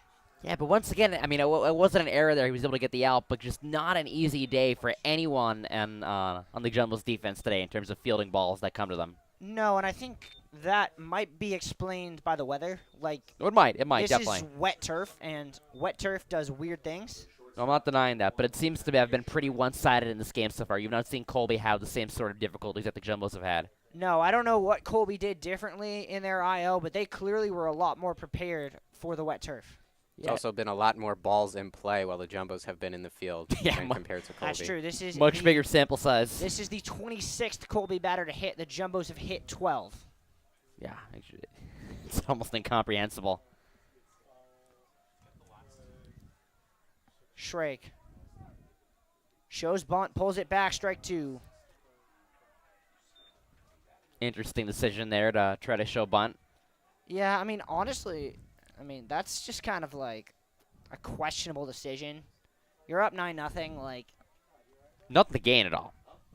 well, there is things to gain because you can technically bunt yourself on. It's just kind of one of those unwritten rules that you don't do that. No, definitely not. Maybe Schrake's just testing his bunting ability out. You know, he's a guy at the bottom of the lineup. When the games get closer down the stretch, he might be asked to drop something down. He's facing a pitcher who's got a funky arsenal. That one went straight up. Whitfield going for it, and he couldn't come up with it. What a play by Whitfield there. Great effort, great dive. Even Just though wasn't he able dropped to, yeah. That would have ended up on SportsCenter, but he just We got- could not squeeze the mitt. Whitfield, the most impressive part of that play is he knows as soon as the ball leaves the bat where it's going. With wind like today and with wearing the mask, and it's a bunt in an interesting situation, he immediately has eyes on the ball, lays out, and unfortunately, even though he doesn't come up with it, it's a great attempt from Whitfield. Beindorf looking for the 1-2-3 inning. Sets. Flared into right center. Fleckner coming on.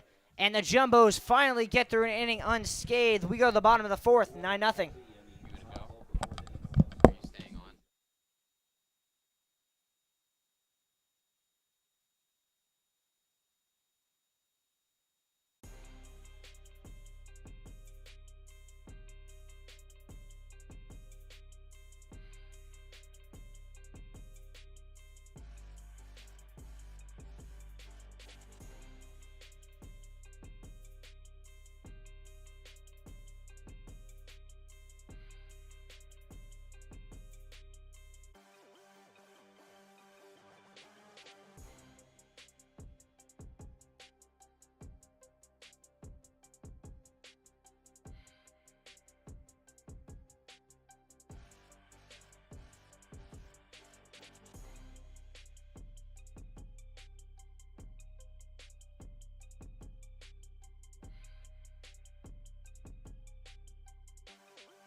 Welcome back here to to Salt Gitterman Field. Bottom of the fourth, Jumbo's going to give some ABs to their regular starters. At the same time, they're making a lot of substitutions. Tyler Wong on deck, having come in for Patrick Solomon defensively in the top half of the inning. Yeah, and these substitutions are part of what happens when you're down big. Obviously, you want to give, players another chance to, have a different opportunity, but you want to make sure that you're well rested for the 2 games tomorrow, which are very important games coming up. Yeah, absolutely. I think this might be waving the white flag from Coach Svagdis. Hard to really look at it any other way. Pena sends that one into the wind, and a nice job in right field there by Forrester, reading it like a book. Good piece of hitting from Pena. I think on a normal day, that's down quite easily over the head of the second baseman in for a base hit. But on a day like today where the wind's blowing like that, unfortunately, it finds Forrester's glove. No, I think on a normal day, that probably ends up with Malachi Pena on third base. I don't know about third, but it could have ended up Third in the might be a gap. stretch, but If it gets to the gap with his speed, I think he makes third. Unfortunately, we will have to wait until said normal day to find out. which will not be tomorrow. Third pinch hitter of the day is Tyler Wong. Not at his usual second base. Going to play some third today. Pat Solomon getting the rest of the day off. Wong recorded the first hit of his collegiate career earlier this season against Eastern Connecticut State, and has yet to record another one since.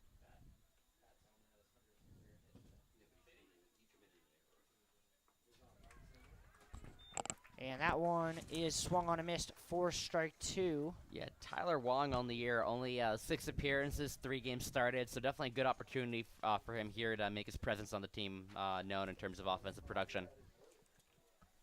The 0-2 just missed inside.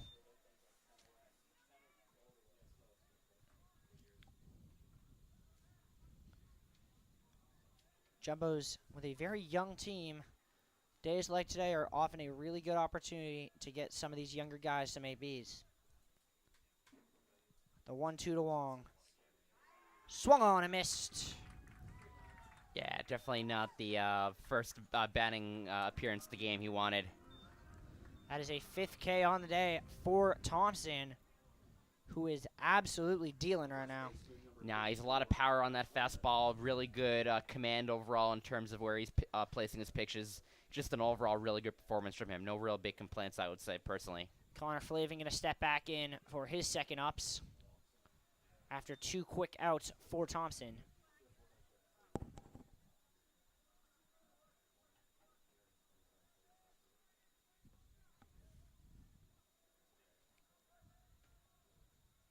The 1-0. Chop to second. That'll be taken care of easy as you like. Once again, the Jumbos go down in order. We go to the 5th, 9-0.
Welcome back to Medford, Massachusetts, and the massacre going on here. Colby with a 9-0 lead, still sticking with their starters here. Third time through the order. Jumbo's with a change in their battery. Gabe, you want to tell us about the new pitcher?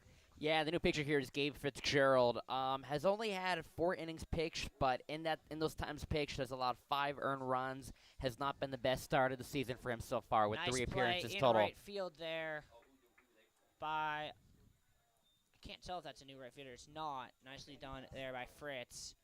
So 1 pitch, 1 out for Fitzgerald. And on the other side of the battery, Malcolm Whitfield's day is done. Max, who we got in there now? Number 38, Pearson Cooper, the freshman from Bethesda, Maryland, is now behind the plate. Made his season debut earlier this week against MIT.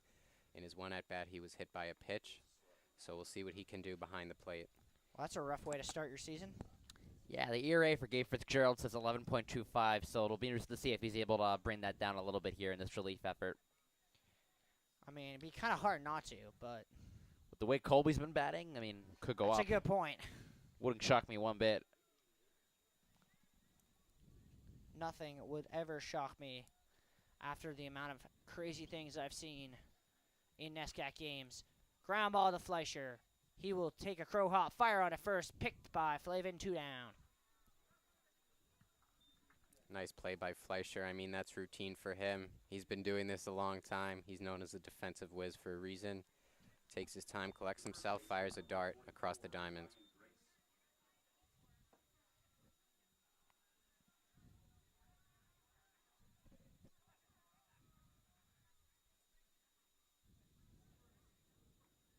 That one inside to Grace. Grace is 2 for 2. Also reached on an error in the third.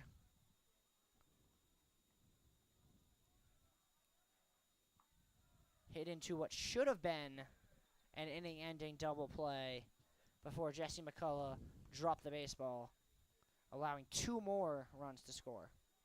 I've seen a few of those on both Nesson and JumboCast the last few days. Skied up. Fleischer trying to get back on it, calls everyone off, and will take it. And the freshman battery gets a 1-2-3 fifth. We take the turn for home, 9-0.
Welcome back here.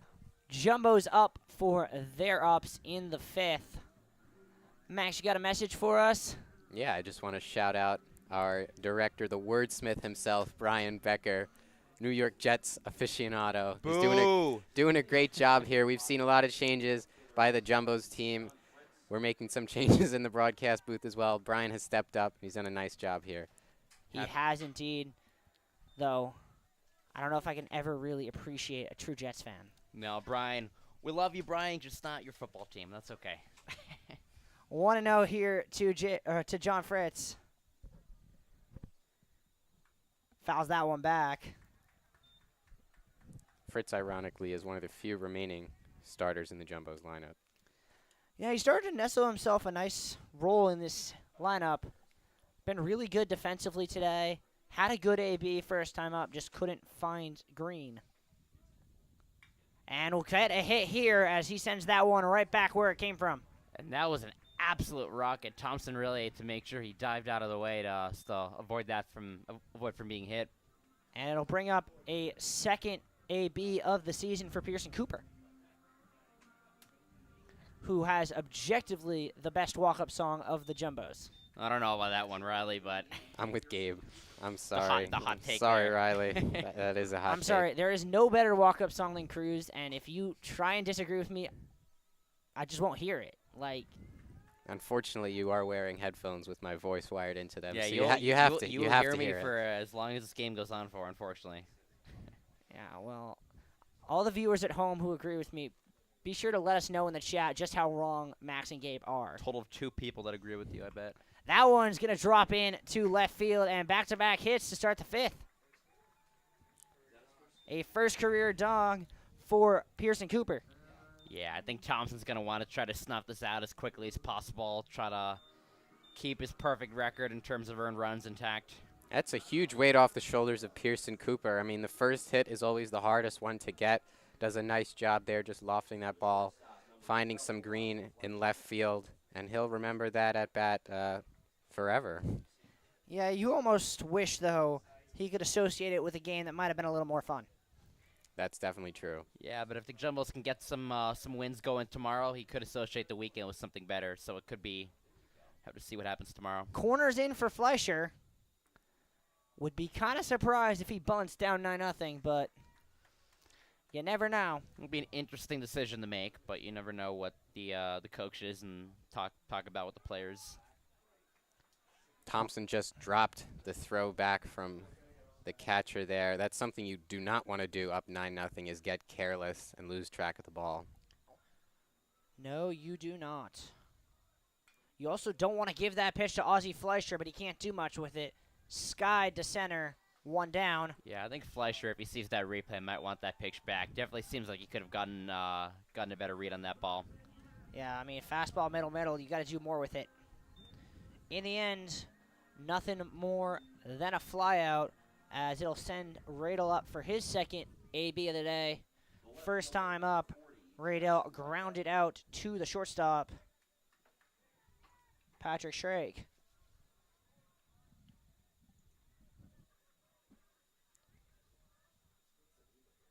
One consistency for the Jumbos is I do believe that we still have not seen a left-handed hitter, even with all these changes. I believe you are correct. That one pushes the center fielder back.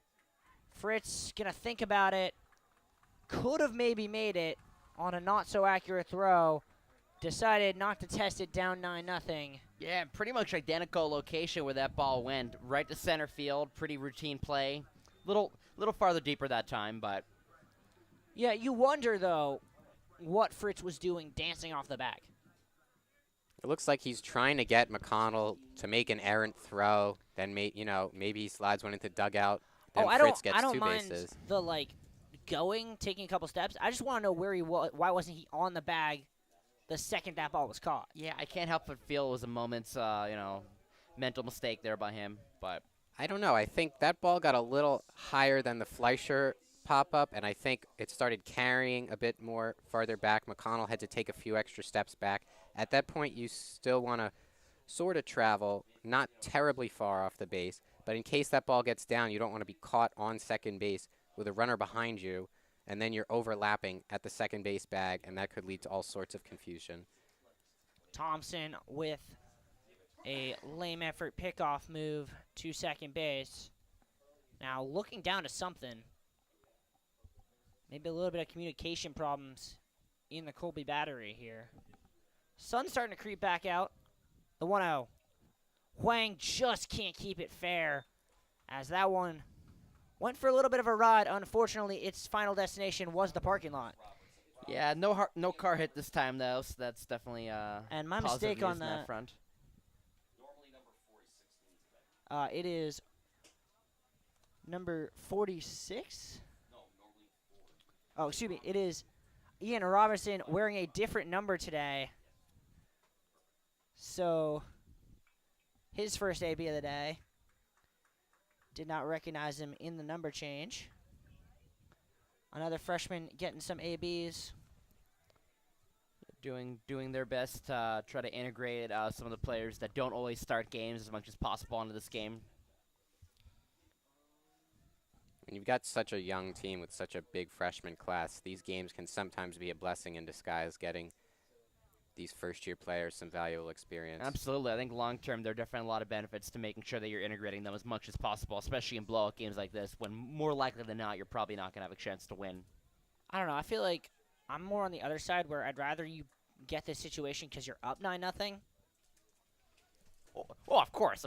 But if you're in a situation like this, you might as well try to figure out a way to make some good out of it. 2-2 to Robertson. Did not get him to bite. Thompson shrugs his shoulders as if to ask, where did I miss? And runners will be going here on the 3-2. So a ball that finds some grass could score 2. Payoff pitch to the freshman will not come. I don't know who he's throwing to. There's no one at second there. And that's a balk. Yep, exactly right. Really no point in Thompson attempting a pickoff there. Yeah, what a really just absent-minded mistake there. Very unusual for him to make. He's been having a really good outing. But And now they're going to intentionally walk the batter. Oh, no, because it's a balk. They get space is loaded. You're not going to intentionally walk a batter. But well, no, because of the balk, he gets first base automatically. That'll load the bases for Henry Fleckner, and Colby's going to go talk about something because for all the comfort they've felt, they are one Henry Fleckner swing from this being a ball game again. Yeah, it reminds me of an opportunity that Palmieri on the Colby end of the field had earlier in the game when he came to the bat, bases loaded. So Fleckner here, probably the best hitter in the Jumbos, definitely an opportunity here. If you're going to have any chance of winning, this is going to be an opportunity when you can make that mark in the game. Yeah, and just going back to that pickoff, I'm still pretty much confused as to what Thompson was doing because you know the runners are going. It's a 3-2 count, 2 outs. You're not going to pick anybody off because the runners are going to go and your infielders are not holding them on because they know they're going. So it just really doesn't make sense all around there. Honestly, looking at this Colby battery this inning, I get a feeling that they are using 2 different sets of signs because this is the 3rd or 4th time that they've just seemed not on the same page. Fleckner stands in and fouls that one out of play. That was a pitch to hit.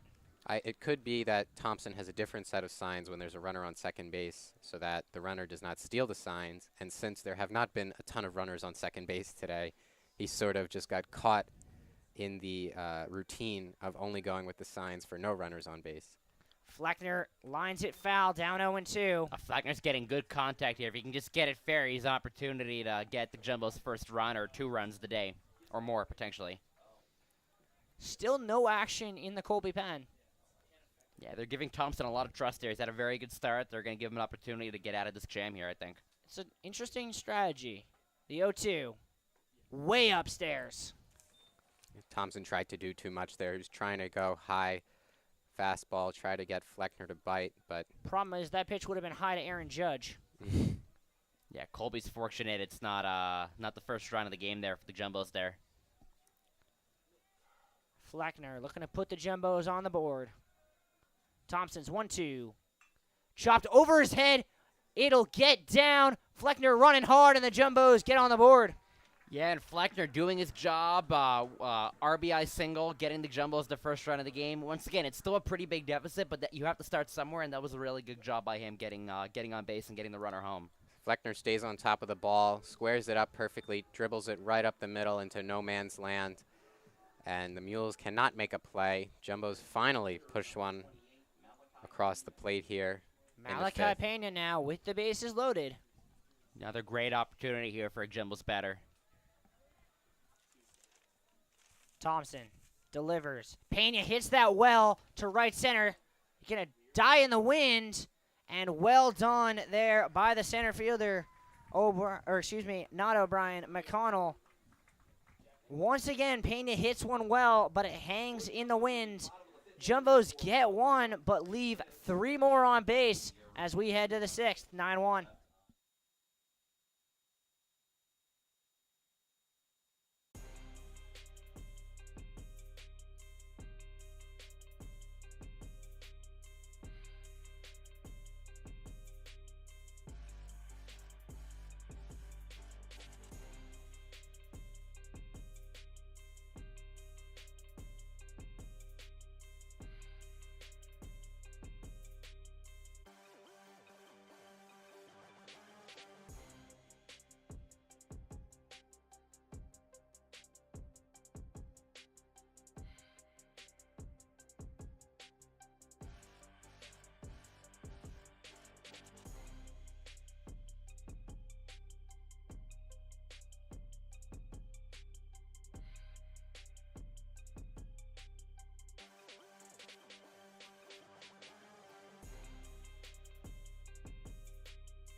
Welcome back here to the top of the 6th inning at Saul Gittleman Park.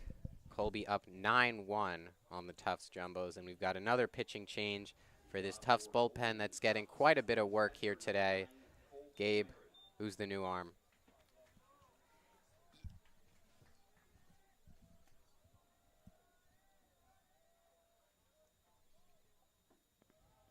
Yeah, Matt Hirsch is the new pitcher here for the Jumbos. 9 ERA on the year, 6 appearances, 1 game started. So once again, the Jumbos here are following a familiar pattern in this game of bringing in relief pitchers that haven't had a lot of innings and trying to see how they're able to perform here against this high-flying Colby offense. Just a quick correction. I believe that's Jack McLaughlin. My mistake. It's all right. Read the number incorrectly. McLaughlin on the season, 1 1/3 innings pitched. Hasn't pitched since March 17th at Pomona Pitzer, where he gave up 3 earned and walked 1 while striking out none. With a 20.25 ERA, if I may add. So I think it's a fair bet to assume that number will go down after today. But you never know, I guess, right? I mean, got 1 out on the board early as there's a ball down in the dirt to O'Brien.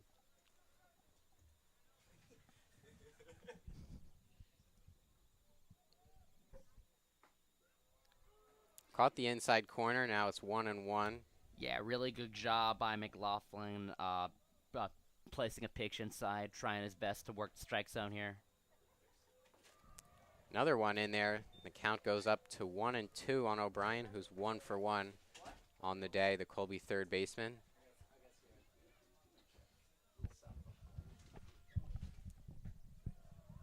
And that'll miss as we welcome Riley Daniel back here. Happy to have you into the back, booth. Riley.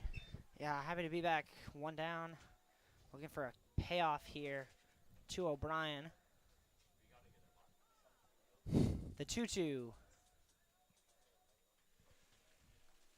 Catches to the outside corner, strike 3. Nicely done there by McLaughlin, catching the outside corner. You'll see the replay here. Yeah, McLaughlin did a really good job of that bat, trying to make sure he get the pitches inside, which he was able to, and a great job getting the strikeout on the outside, on the pitch on the outside of the strike zone there. Another element of this game, the sun is out. I think after that eclipse, the sun kind of took it too literally and decided not to show up the rest of the week, but here it is. And Yeah. it's turning into a nice Tuesday evening and Wednesday here. were fine. It's more so yesterday and today that weren't That's too true. great. It was a delayed reaction. Yeah. Let's be real. The eclipse had nothing to do with it. It's entirely the wind's fault, as that will be out number 3. And for the second consecutive inning, the Jumbos set down the Mules 1-2-3. A little bit of hope as we head to the bottom of the 6th.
Welcome back here to the gate. Digging in for a second ups is Tyler Wong. Somewhat surprisingly, Thompson is still out there for the Mules as we head into the bottom of the 6th. His season high was 7 innings pitched against Brandeis on March 16th. He went 90 pitches in that outing. He's up to 79 here. So potentially the longest outing of his season today.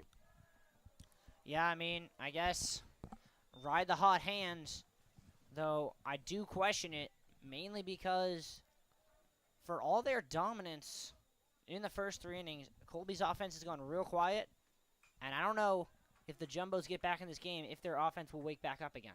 Yeah, although you and I were having this conversation during the break, I take the viewpoint that with 2 games tomorrow, back-to-back, you really want to make sure that if Thompson's giving you a good game, might as well ride the hot hand that he's giving you and rely potentially on your bullpen tomorrow if you have 2 tightly contested games, potentially. I don't necessarily disagree with that, but you got to have an innings eater somewhere in your pen to finish this one out, as now there is some slight movement. Some guys doing some light aerobics, trying to get warm if potentially needed here. The 1-2 to Wong. What has turned into a really beautiful day, actually. That one's going to find some grass, backhanded, and misplayed by the second baseman. We'll see how they score that, but Tyler Wong's getting on first base. Yeah, I would assume the turf's drying up a little bit now, so I don't know how that error happened exactly, but just not the type of start you want here from Colby with, a pretty significant run advantage, but you don't want to give the Jumbos any life. And that is the first error on the day for the Mules. Errors have been a big factor in the Jumbos giving up runs. We'll see if this one could come back to cost the Mules. Connor Flavin, one of the few starters still in the game, looking for his first hit of the day. Swung on a pitch at his knees for strike 1. Thompson still got it. That ball had some wicked motion on it, even though he's 6 innings deep. Managed to find some spin. Been 6 innings deep, but pretty efficient innings. Only thrown 85 pitches. Misses the outside corner there. And not exactly making his displeasure quiet. And any ball hit to left or down the third base line could spell trouble now due to a factor we didn't think we'd be talking about that you mentioned, Max. The sun is now blinding those fielders. As that's hit up the middle, could be 2, 4, 6, 3. Yeah, about as routine as double plays you're going to see, perfectly executed as well. Great job by Colby getting it to be a 2-out inning pretty quickly. Yeah, Flippo makes up for his error on the Wong at-bat there, manages to turn a slick double play, and eliminates both base runners, as now there's 2 down here as Fritz comes to the plate. Fritz has been good today. Lined out first time up, got a hit up the middle second time up. Part of that run-scoring inning an inning ago. Looks like he fouled a ball off his leg here. I'd also like to mention Fritz has played a really nice right field on a day in which all sorts of elements have been trying to negate that. That's got to be painful. I don't know what was going on there. The umpire and I don't know what the Thompson were having a I think they're just giving chat. Fritz some time to gather himself. If I had to guess, I think you're right, but I also think Thompson asked for a new ball, and I think the umpire might have told him he doesn't have any. That would not shock me with the amount of bumpers that have been dented by baseballs today. Haven't been as many as you often see, but definitely quite a few. Well, it's because people are learning to listen to our advice. Yeah. That's definitely the reason. People are listening to us and taking our advice completely, I'm sure. The 1-1 to Fritz. Off speed catches the top of the zone. And Thompson 1 out away from going 6 strong. Yeah. Trying to prove that no bullpen relief here is needed. Colby tossing around a football in the pen. That's when you know you're up big in a baseball game. The 1-2. High and outside. Nice take there by Fritz. Still focused on having a quality at-bat despite the scoreline, despite everything else going on in this game. I mean, John Fritz, excuse me, from everything I've heard, just a consummate leader. As he chases that one. Another scoreless inning for Thompson. We go to the 7th. 9-1 Colby.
Welcome back.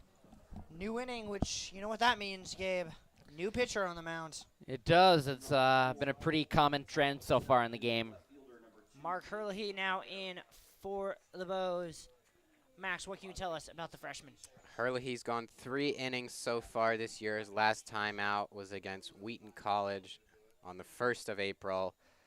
In 3 outings, he has a 9 ERA so far with 2 Ks and 3 earned runs. So not the best start to his collegiate career, but he's trying to follow suit with his fellow freshman pitchers and have a clean inning down the stretch here. LeClaire up for his 4th at-bat of the day. Not been a great day for LeClaire. Flew out and took K looking his last 2 ABs. That one bounced in there. Yeah, probably one of the few Colby players that really hasn't had a great game on the day. Couple warming up in the Colby dugout, or in the bullpen, excuse me, as that one once again finds turf. 3-1 now to LeClaire. Colby looking for their first base runner since the 3rd inning. And they will find it. Fleckner going to chase it down. That one looks gone off the bat, but hung up in the wind for out number 1. Yeah, it looked initially like he was definitely going to be at a minimum second base, but good job by the Jumbo's outfield to get the first out of the inning there. Fleckner read that ball perfectly off the bat, even though it was squared up by LeClaire. And that's something that you probably couldn't have said earlier in the game when the wind was blowing that ball towards right field. You could not have said that early in this game. That is now 12 consecutive Colby batters that have gone down. So Jumbo's freshmen putting on quite a clinic here. Yeah, they have. They've been getting the job done. And look, I mean, it's never an easy situation to enter a baseball game when you're down by 9, 8 runs. But I think when you're able to make best of the opportunity that you're given, I mean, that's definitely doing your best to make a bad situation better. That streak will end as a single there for McConnell. Of course, we had to jinx it, but... Come on, Gabe. I will say, I do like Herlihy's delivery here. It is interesting. He lines up on the far, our right, his left side of the rubber, and he's got a very violent delivery. The ball is very much at the top of the zone when he releases it, but he does a good job locating within the strike zone. It's fun to watch him pitch. Violent delivery. That's one way to describe it. I like it. There's a lot of motion. Shrake, the only remaining mule to not have reached base today, steps in here. Yeah. Just shows you how dominant Colby has been on the day offensively. Really more so in the earlier innings, as we mentioned. The Jumbos have really locked down a little bit since then, but I think there's been a collective taking the foot off the gas from both sides. of course, yeah. Especially with 2 very important games in unhospitable weather tomorrow. And even more so for the Mules, they go to Endicott on Sunday to face the #1 team in the country. So they've got a lot more to rest up for. They got to keep the As that long-term one picture in mind goes here. to the backstop, will allow the runner to advance. Well, Jumbos aren't done after tomorrow either. They have a nice casual 2-hour trip up to Bowdoin for a Sunday game to finish that 3-game series that started 3 weeks ago. Yeah, very packed weekend of baseball for both of these teams here. I don't think they'd have it any other way. That one was fouled off the glove of Pearson. You think you would have 2-2. caught that one there, Max? Of course.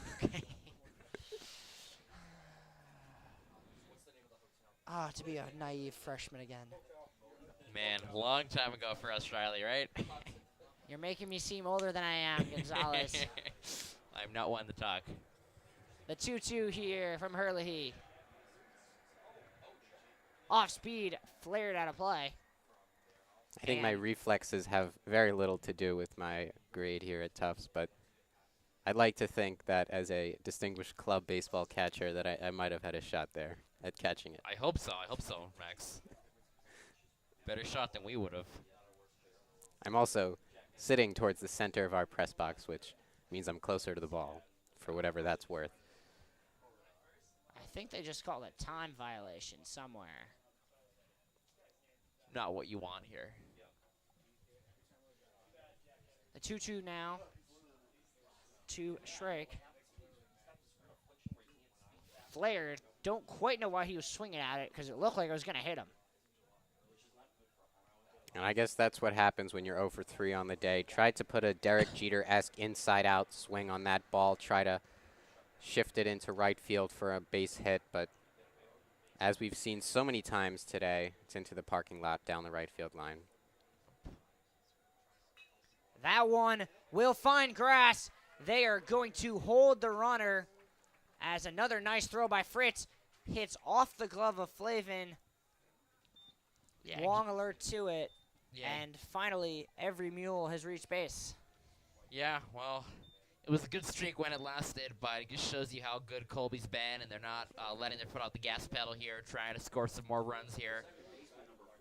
Still every single mule starter in the lineup, despite an 8-run lead in the 7th. I think another earlier in the game we see McConnell round third there and try to test Fritz's arm, but when you're up by 8 runs, there's not quite the urgency to do that, and it's beneficial for Herlihy because he still maintains the possibility of a double play here. And a good decision And by the the third inning. base coach not to send him, because that throw, if it's not cut off by Flavin, would have absolutely had McConnell.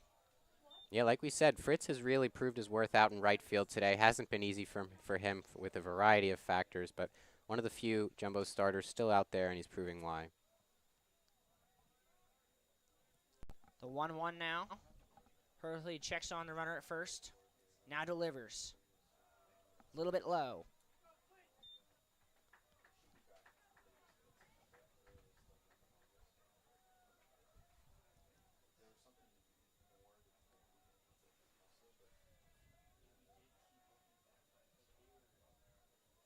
Two one, chopped, could be 2. Instead, it'll find a hole between second and third. That'll drive home another. And the Mules get into double digits. Yeah, and if there's any hope of the Jumbos being able to make a comeback effort in this game, it's likely just, beginning to fade further and further away. And that's when you know things are going your way. When a weak chopper like that finds a hole, you know things are going your way, and that's proved to be the case for Colby as they put up double digits here on the Friday afternoon. Friday evening now. That one skied into right center, carrying a little bit. Fleckner calling for it. He's called off. Fritz will take it, 2 down. All right, Max, you're a club baseball catcher, which means you play a lot more baseball. You know a lot more of the rules, the etiquette of baseball. Are the Jumbos going to take offense to the fact that Colby still has their starters in, up by 9 in the 7th? I don't think you take offense to having starters in. I think each team shows up and puts out their best lineup, and I don't think it's offensive to keep your best lineup out there. I think Colby's playing it properly, not taking extra bases, not stealing extra bases. But I think keeping your starters out there is in no way offensive to the Jumbos. Both teams look like they're probably going to go into tomorrow with pretty fresh bullpens. Jumbo's having used some of their stretch freshman starters and some of the lower arms in the pen. Colby yet to have gone into the pen. Yeah, I think both coaches, given the circumstances of the game, have done a pretty good job tactically and strategically doing their best to plan for tomorrow's games. I agree with that assessment. I think this and the way this one's going to go might make Coach Fagdis regret even more the way that first game went last Saturday,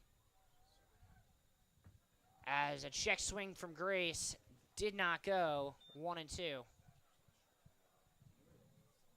I will say, Grace is a guy that I do like watching hit. He's got a nice, smooth left-handed swing, very compact through the zone. The 1-2 to the junior upstairs. He's got 2 hits so far on the day. And as with the rest of the Colby lineup, not taking this at-bat for granted. He's gotten the count up to 2-2 with 2 down.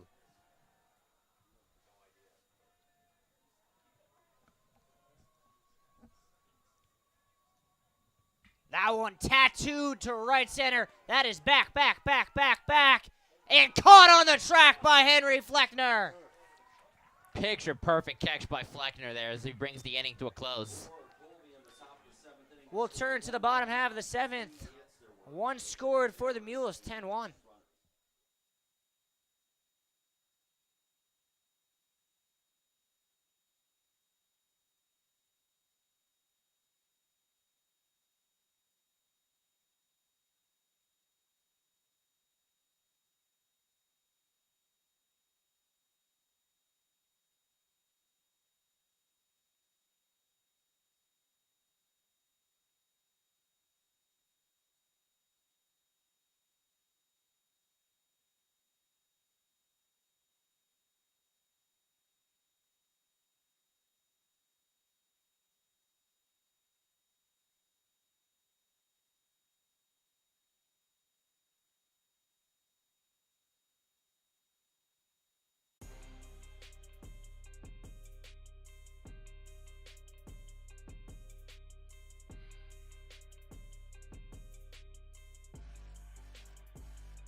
Welcome back, and much to all of our surprise, who else but Nicholas Thompson still on the mound, gonna get a 7th inning. Yeah, I think that Colby here is just trying to ride with the hot hand, trying to make sure their bullpen is fully rested for 2 what will likely potentially be how they contest the games tomorrow. I think it's a good strategy. Yeah, I mean, there's a fine line here because Thompson, he's at 91 pitches to start the inning, had not gone above 90 so far this season. So on one hand, you want to rest your bullpen for what's going to be a very busy weekend. But on the other hand, you don't want a guy who's proven to be a valuable starter. You don't want his arm falling off. So a fine line, but it looks like Thompson's going to get another opportunity here in the 7th. I kind of agree with you, Max, and I think I'm approaching it from a little bit different perspective in that Thompson coming into today had struggled a little bit this year, had an ERA in the 4s, and has really mowed down the Jumbos. I don't think you want to risk him giving up a couple runs here and shattering his confidence, because if he walks away now, he walks away feeling real good. I think either way, I mean, unless something very much unprecedented happens here, either way, he's walking out of here with a W against what's a pretty good Tufts team. So I don't think his confidence is going to be shattered, even if he gives up 2 or 3 runs here as we get into the later innings. It's also where having, bullpen pitchers warming up comes into play, of course. Pearson sends that one to the backstop.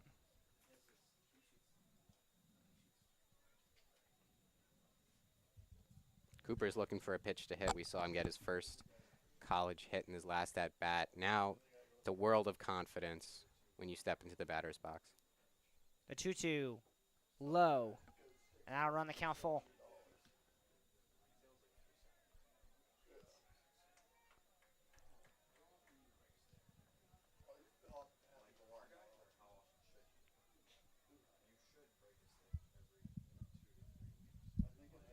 The payoff is bounced in there, and for the 2nd time today, Pearson gets himself on base. Yeah, it's a nice at-bat. Obviously, that payoff pitch was not that close, but it's a sign of the score that, early in a game or in a tight game, Cooper's hustling it out of the box. He could have made a turn at least towards second there. That ball gets to the backstop, but... And I get the feeling that might be game, set, and match for Thompson. A very successful day on the... No one leaving the pen frame. quite yet. We'll see what they're going to do here. There's definitely a pitcher warming up in the Colby pen. See if I can get a number. It looks from here like it might be Jack Bohr, the junior from Ridgefield, Connecticut. And they're sticking with Thompson. 98 pitches in. Why not pass the century mark if you're at 98? It's an interesting decision from Coach Jesse Woods, but obviously not much risk involved when you're up by 9 runs. Yeah, I'd imagine they'll pull him here if there's any sign of trouble in the inning, but they're going to give Thompson a chance to finish out the inning on a strong note. Also, it gives, if it is Bohr, whoever it is warming up in the Colby bullpen, it gives them a chance to get more warm and ready to go into the game, which is a bit of a reflection on Coach Woods that he didn't have a pitcher warming up sooner who would have been ready to go into the game sooner, but alas, that's the situation he finds himself in. Thompson gets set for pitch number 100 on the day.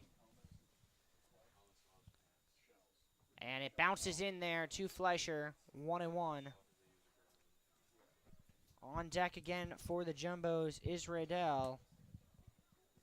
One person who might not want to be out there still is Palmieri. I mean, he's got to catch 4 games this weekend, and he's 0 for 4 on the day, not having his typical spectacular day at the plate. So, which is ironic because we said early on if we think Colby's going to have a good game, Palmieri's going to have to be at the center of it, but he really has not been able to. They've had a fantastic day. Yeah, and that shows the strength of this team, who's now going to move into first place in the NESCAC East.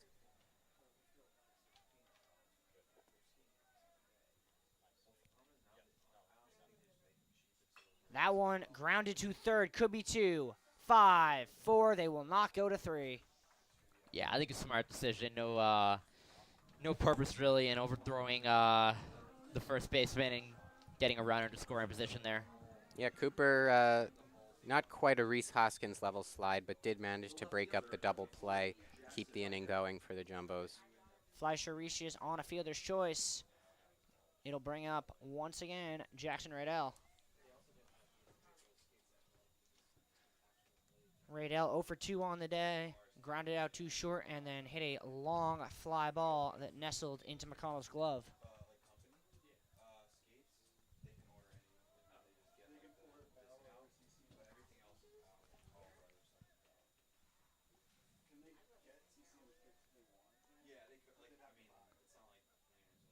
That one inside for ball number 1.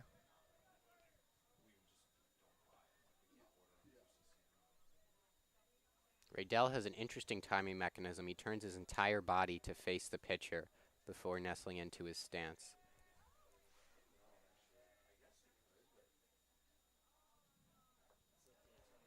And really you're starting to see fatigue on Thompson because an inning or two ago, those breaking balls were looking like strikes until the last minute. Now you can almost see, even from the press box, the second it leaves his hand, that it's not going to be in the zone.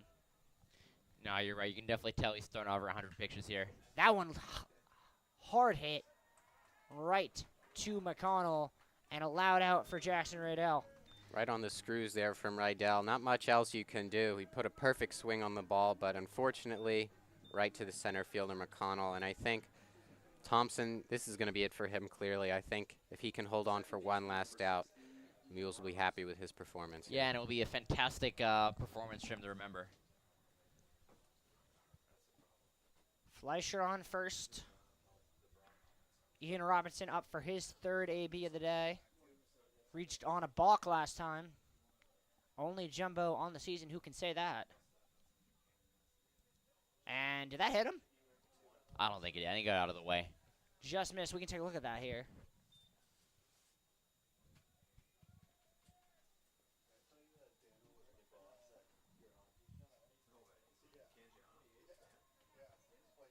Apologies, a little bit of internet issues. Looks that like one. some quick feet from Robertson to get out of the way. While that replay was being shown, Robertson took a look at strike 1. If Robertson can get on base here, I think it would probably knock Thompson out of the game. And Yeah, you're not letting him pitch to Henry Fleckner. And as a freshman, you know, just getting an opportunity off the bench, that's considered as a successful outing. If you can knock the starting pitcher out of the game, even if it is when you're down 10-1, you know, a pitcher of Thompson's quality, getting him to take the walk back to the dugout, it's got to feel good for him. Would definitely be something to remember there for him. Outside, 3-1. Colby bench wildly complaining. Very rare to see a bench this vocal about an umpire's call in a 9-run game. I think that's a testament to their camaraderie and support for Thompson out there. They definitely want him to get his 7 strong. Hitters count. And looking all the way was Robertson. And you could tell he was not looking to swing because that pitch was middle. Yeah, I don't know. 3-0, I understand you're not looking to swing, but 3-1, you get a pitch middle. Why not take a hack? Payoff pitch. Fleischer will be off on it. And we'll do it again. Yeah, everyone in that Colby dugout really wants Mr. Thompson here. I would not have had that one. I'm not quite Iron Man to Yeah. get over the roof of the dugout. I don't know. Maybe you'll be in a couple years, Max. You never know. Well, it's good that you can assess your abilities properly. I'll take that as a compliment. Payoff pitch number 2. Outside. Robertson was halfway to the dugout. He thought it was strike 3. Yeah. And Unfortunately, there we for go. him that'll there. be his night. So as Jesse we- Helms making the wise decision. The entire Colby dugout going to come out and give a round of applause to their pitcher. Thompson does not want to go. 6 2/3 strong. Gave up 5 hits and only 1 run. And he's still not leaving the dugout. Now they're going to send out a pitcher. It'll be Aiden Agarwal to take over as Colby going to go to their freshman pen when we come back. Stay tuned.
Welcome back here.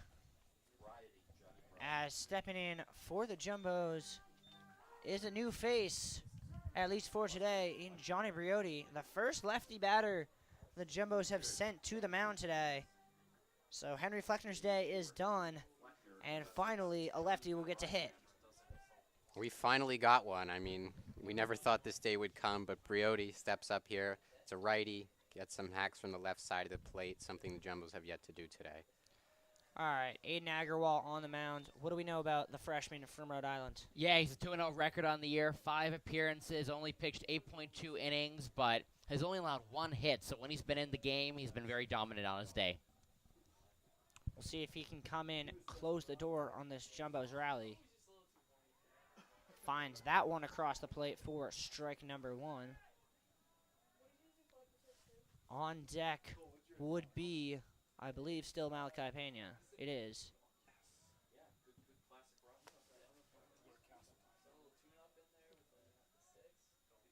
That one downstairs, 2-1 now.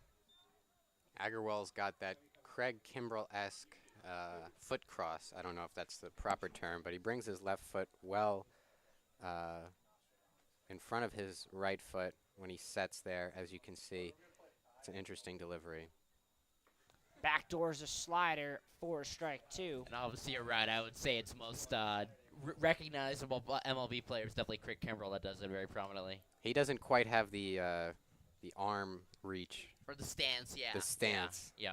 Yep. Doesn't have the pelican Yeah. stance, but But when he gets set, the feet certainly look similar. 2-2. Just outside. Grace at first base was on his way back to the dugout before stopping at the foul line. Payoff pitch coming to Briotti. Runners will be off on the pitch, so a hit will score at least one.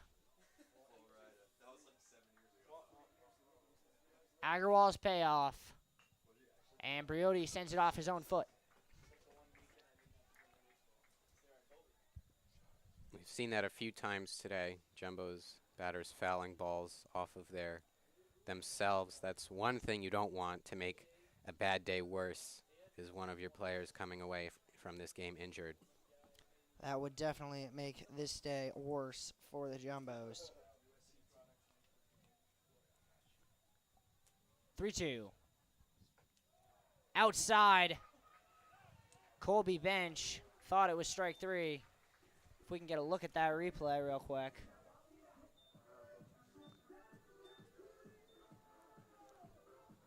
It's a good that's call. outside. Bases loaded here for Malachi Pena.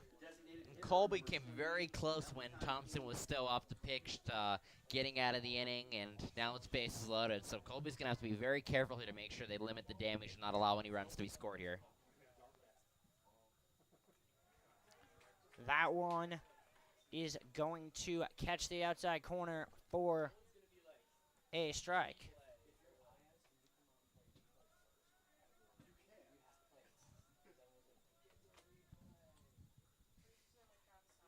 Breaks across the shoulders, strike 2.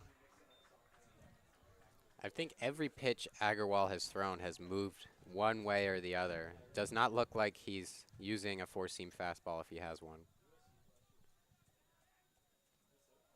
0-2 to Pena. Chopped, gonna be a tough play.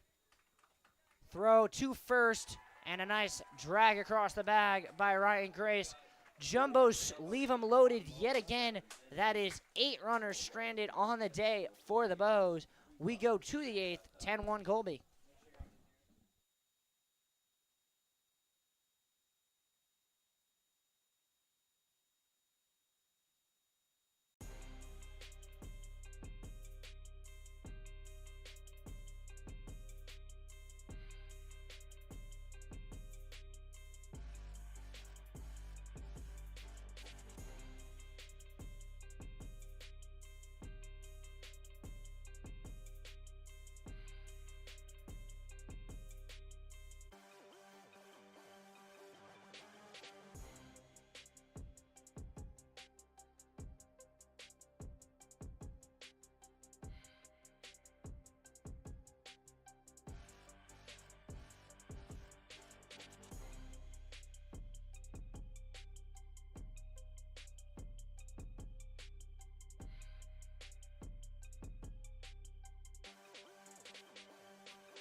Welcome back here to Saul Gittiman. Top of the 8th, new pitcher on the mound. Max, what can you tell us about him? We've got number 25, the freshman right-hander Grant Strother out of Oregon, and this is his collegiate debut. And looks like still will be Palmieri hitting, the only remaining Colby player to go without a hit. We got a special guest with us here in the booth for this one. Jamie, how you doing? Doing great. Thanks for having me. Of course. You were a collegiate baseball player, played at Lynchburg. What do you do in a game like this when it's 10-1? How do you stay locked in ABs? Well, I think the fact that they know they've got 2 more games tomorrow, and so you're trying to set a momentum and a tone for tomorrow, especially against a team where you're going to have to be competing against them most likely later in the season as well. So I think trying to set a tone for tomorrow is what you're most likely trying to do, and also getting reps for some guys that haven't had an opportunity. 4 pitches, 3 strikes to Palmieri from Strother, and an 0-for-4 day for the Mules superstar. It's quite a way to start off your college career there, striking out one of the best players in the conference in Palmieri on 3 beautiful pitches. It's good to see Grant get out here. I know that he was struggling with some injuries earlier in the fall, and so to see him get out here and get an opportunity to, maybe provide something here late as we get into the season, especially with a weekend. They've got 4 games this weekend in conference, so to get an opportunity to show maybe he can give them something as they get deep in the season is exciting for him. Yeah, and I mean, and after kind of a disastrous start pitching-wise for the Jumbos with the upperclassmen giving up 9 runs in the first 3 innings, freshmen have come in, and now it's 4 1/3, only giving up 1 run. Yeah, definitely giving you a lot of confidence moving forward into the future, I think. The 1-1 from Strother finds the bottom of the zone. I mean, the pressure's off. You've got nothing to lose when you go out there down 8 or 9 runs, so there's no reason that you can't make the pitch you want to make, put it where you want, work on some things without fear of sort of losing a tight game. Off speed there, just missed. Yeah, to kind of hop in too with Grant. I mean, he's throwing to a fellow, classmate in Pearson Cooper, so there's probably some familiarity. He's probably thrown some pens to him before. So that's going to get down, roll to the gap, cut off by Briotti. Might be a play at second, but it'll bounce through.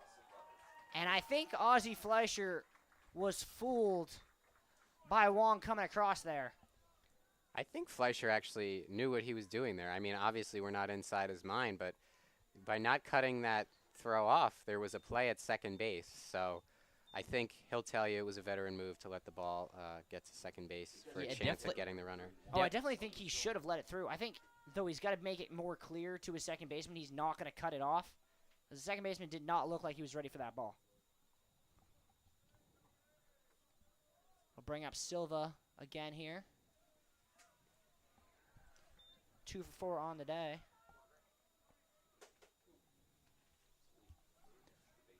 Riley, you got a busy day coming up tomorrow with two calls, 2 broadcasts of lacrosse and baseball. Who's going to be over here? Who's going to be at lacrosse? We got a bunch of guys. Max and Gabe will be back here for some baseball along with Jared Cohen tomorrow, as that's going to get down the line. They're going to send the runner, and a double for Silva continues the onslaught for the Mules. I'll be over at Bello with Catherine Burns for senior day there against the #1 team in the country. Should be an exciting day around these parts tomorrow with here on Gittleman and in Bello. I mean, especially, and also if we can get some tennis, it'll be the first time we get to see all 4 venues here kind of going at the same time. Yeah, there's no such thing as an off weekend in the spring on this campus, especially not this one. As that one just a bit low.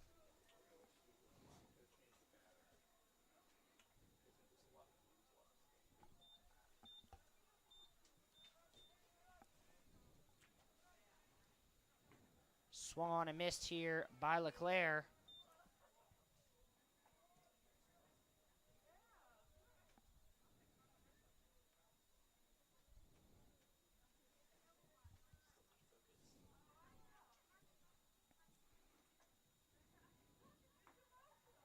One just outside. And I will say, credit to them, the umpires, despite this being a uncompetitive game from the top of the third on, have not changed their strike zone. It's been really consistent all day. No, and Strother's probably upset he didn't get that call. I mean, I think it just shows, this is a NESCAC conference game, and nothing's going to come easy, even though it's 11-1. Both teams have been very good at being competitive no matter what the score is throughout the game. Yeah, I mean, It's NESCAC baseball. It's what you love. It's Friday afternoon that turned into quite a nice day after really looking like it was going to be miserable up until the opening pitch. Yeah, definitely this morning with all the rain. 2-2 low. We're on the count full to the left fielder.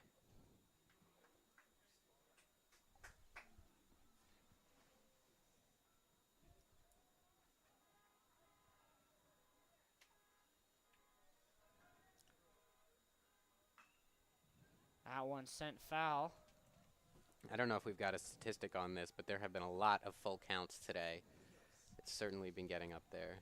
Yeah, I don't know. My voice is getting tired of saying the words payoff pitch. Yes, you've said it a few times. Many times. Batter's being patient today. Got to respect it.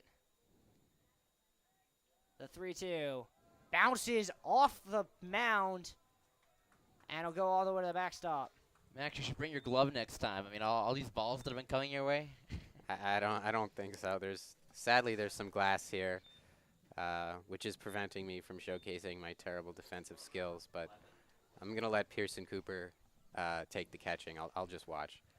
Probably a good idea. It is. Thank you. I had faith in you, Max. I mean, like you said, you know, I know my limitations here. I'm not gonna infringe on the professionals. Looks like I got a pinch runner at first base over for Colby on number 11, Carson Frame. That's the first substitution Colby has made in their batting lineup all day.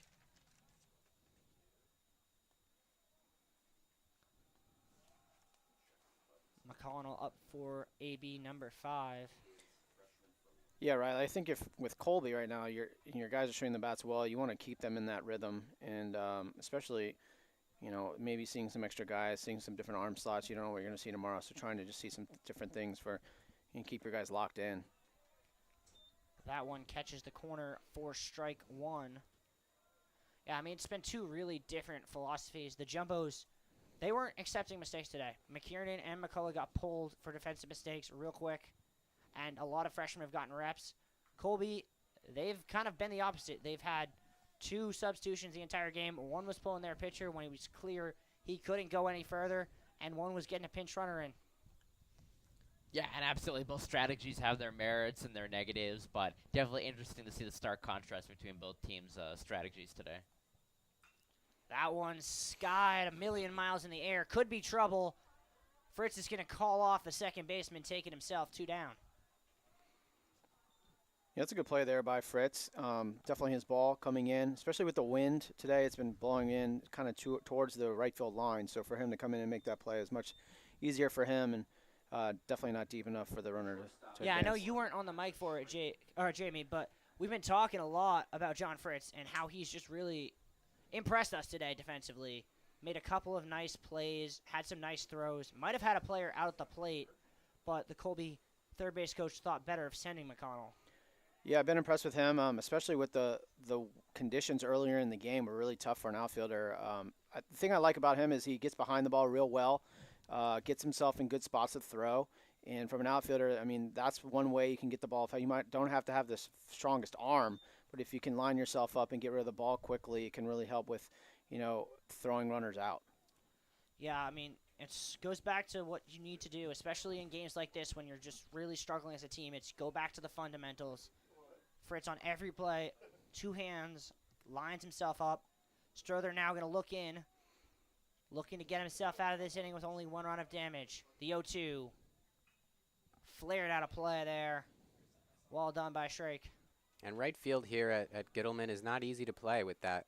The wall, I don't know what term Jordan Burke uses for the wall these days, but it's definitely a big wall. And we hear all the time with the Red Sox about how it's difficult to play left field with the monster there. So, you know, it shows the caliber of Fritz's defense that he plays a nice right field here at Gittleman. Nice pitch location from Strother, just couldn't get the bite from Shrake. And honestly, from what we've seen in this last, 4 or 5 innings, you would not know the majority of these pitchers are freshmen. No, absolutely not.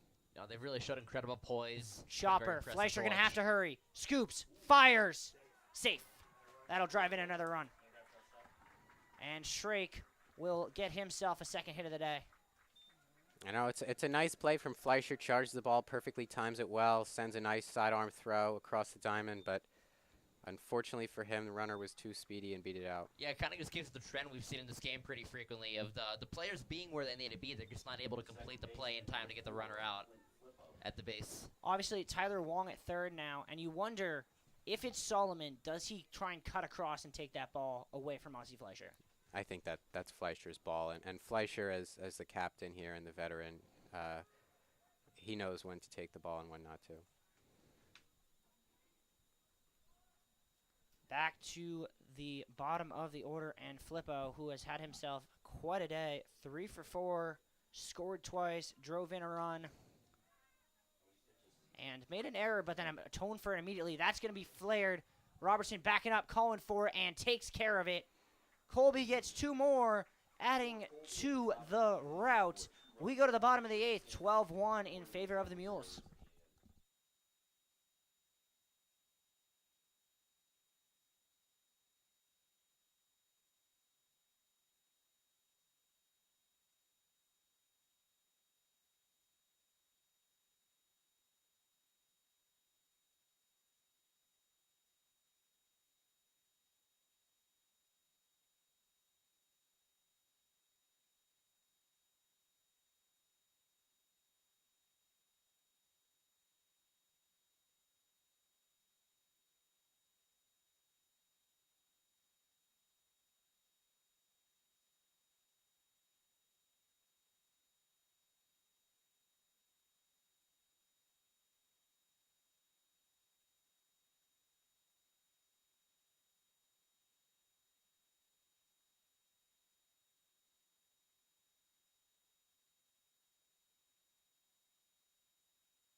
All right, it's the late innings of a massacre, which means you know what time it is. It's time to comment on the uniforms. What do we think of those camo hats from Colby?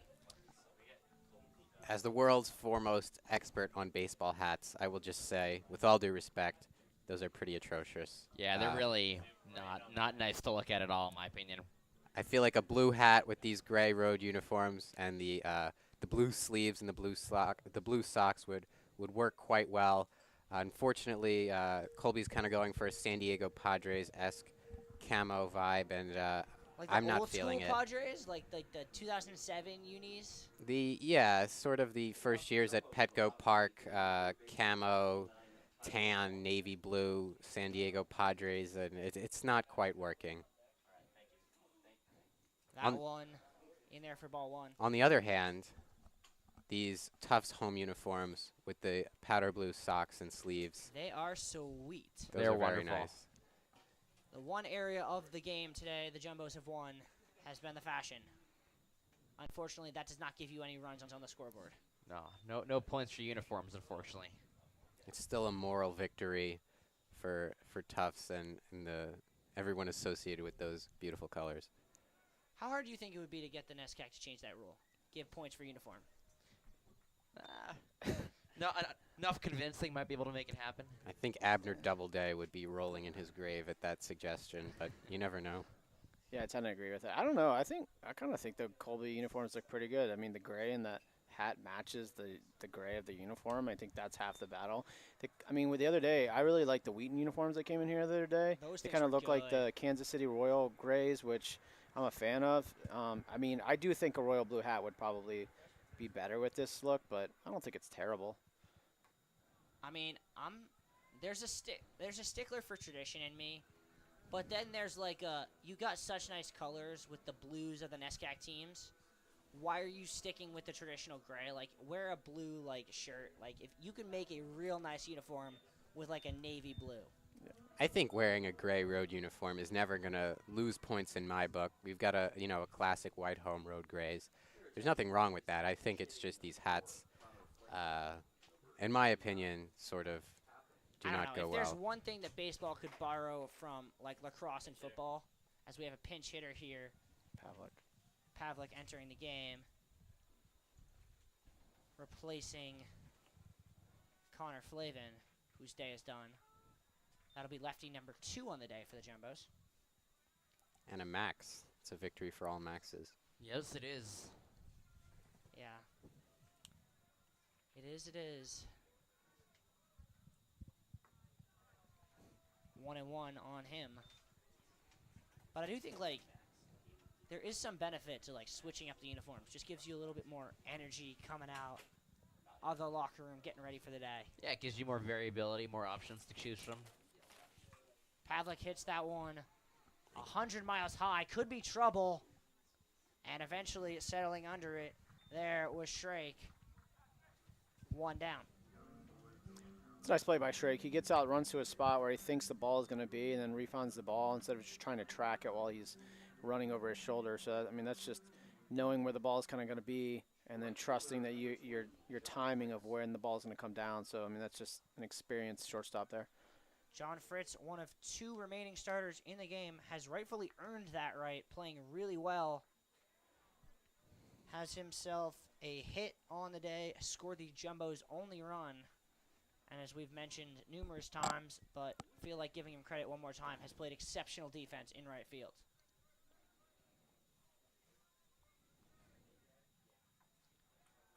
That one catches the corner for strike 1.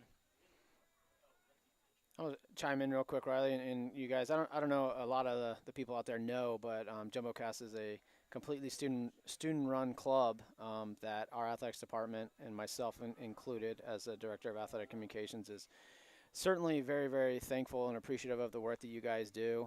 Part of the reason I wanted to hop on here with you and just say thank you to the hard work that you 5 are doing right now, but the entire club that you guys have done all season. And as I mentioned, this is completely student-run. I mean, I help out a little bit here and there with some stuff, but you guys have an exec board and a group that really takes this seriously. Go ahead, That's Riley. going to get down into left center. They're going to send the runner. Could be a play at the plate. Runner will turn and stay. Thought better of it, and that'll be runners on the corners with 1 down. And we've said all day, John Fritz has had a successful afternoon for a Jumbo team that has not had that shared trait, but he's up to 2 hits now on the day and played some stellar defense out and right. So he's going to be walking away from this one feeling pretty good. Yeah, doing their best to try to get some more runs on the board here in the dying moments of the game. Another Jumbo who's had quite a good day is Cooper. 1 for 1 with a walk and has 2 ducks on the pond for him. Yeah, but Riley, to get back to my point real quick, I just want to say thank you to the job that you guys do, and definitely for the people out there watching, please send any sort of thank yous to you guys. I think it's JumboCast@gmail.com.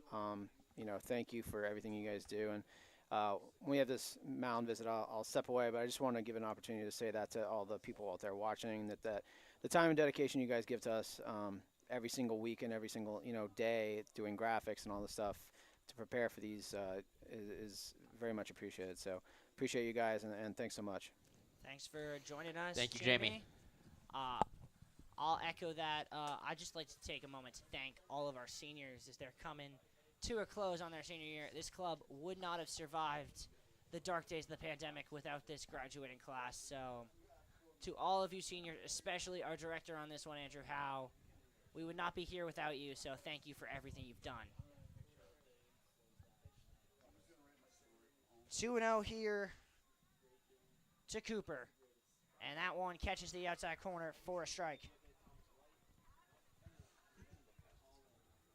Looks like Mitchell Huang is set to hit after Cooper here. Another lefty, so we're finally seeing some out of the Jumbo's bench.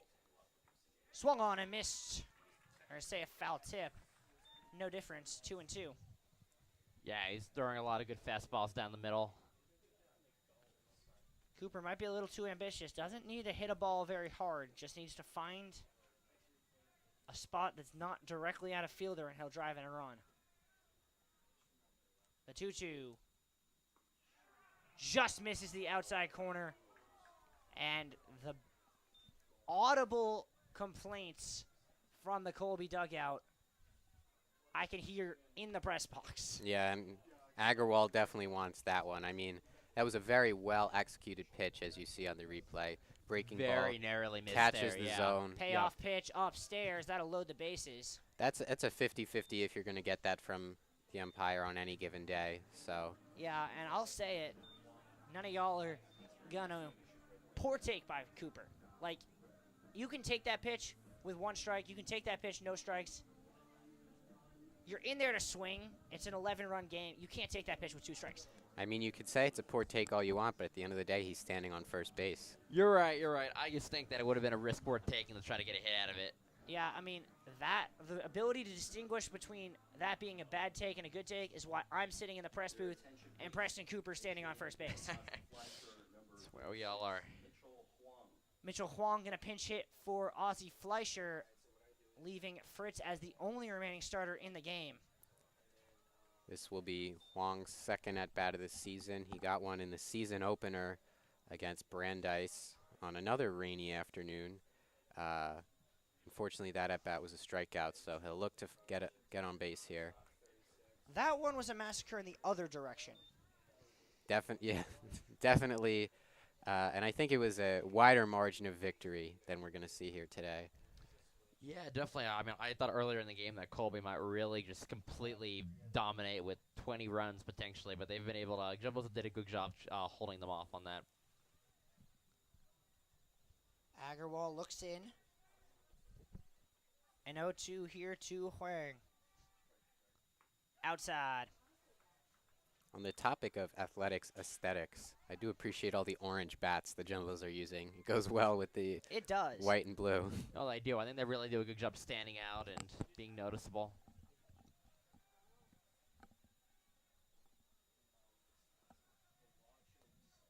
One and 2. Did that clip his knee? Just missed it.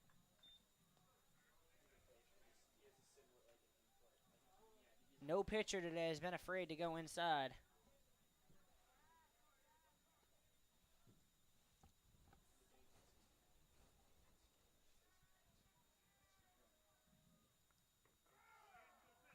And umpire called the ball. It was a very loud ball call.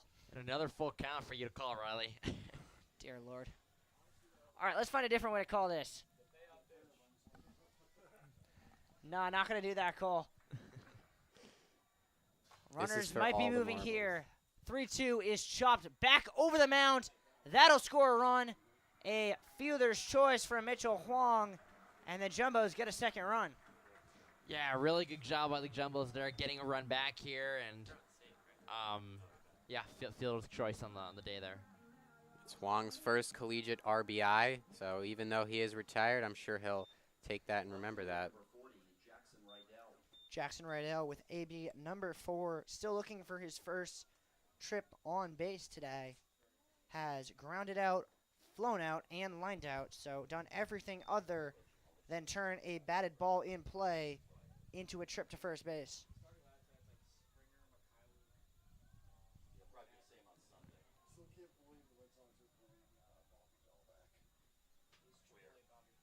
The 1-0. Low and outside. Agarwal definitely misses in the same spot, which is, I guess, a sign of consistency. When he misses, it's low and outside, so it's showing that he is not losing control and ending up in the zone, but still he'd like those pitches to be more over the plate. Not much you can do with the pitch low and outside, so it's a good spot to miss, as he's missed 3 in a row there. Got to imagine a take here given to Rydell. Yeah, Agarwal's definitely been struggling with some control here for sure. Swinging 3-0 in this situation is not a great look, and he No, takes there. that's how you get yourself pulled immediately. Yeah, and bases get reloaded here. Well, if you wanted entertainment, Ian Robertson, who does not have a home run in his collegiate career, is up with the bases loaded. Yeah, it would definitely be a way to get the Jumbos closer to being more back in the game.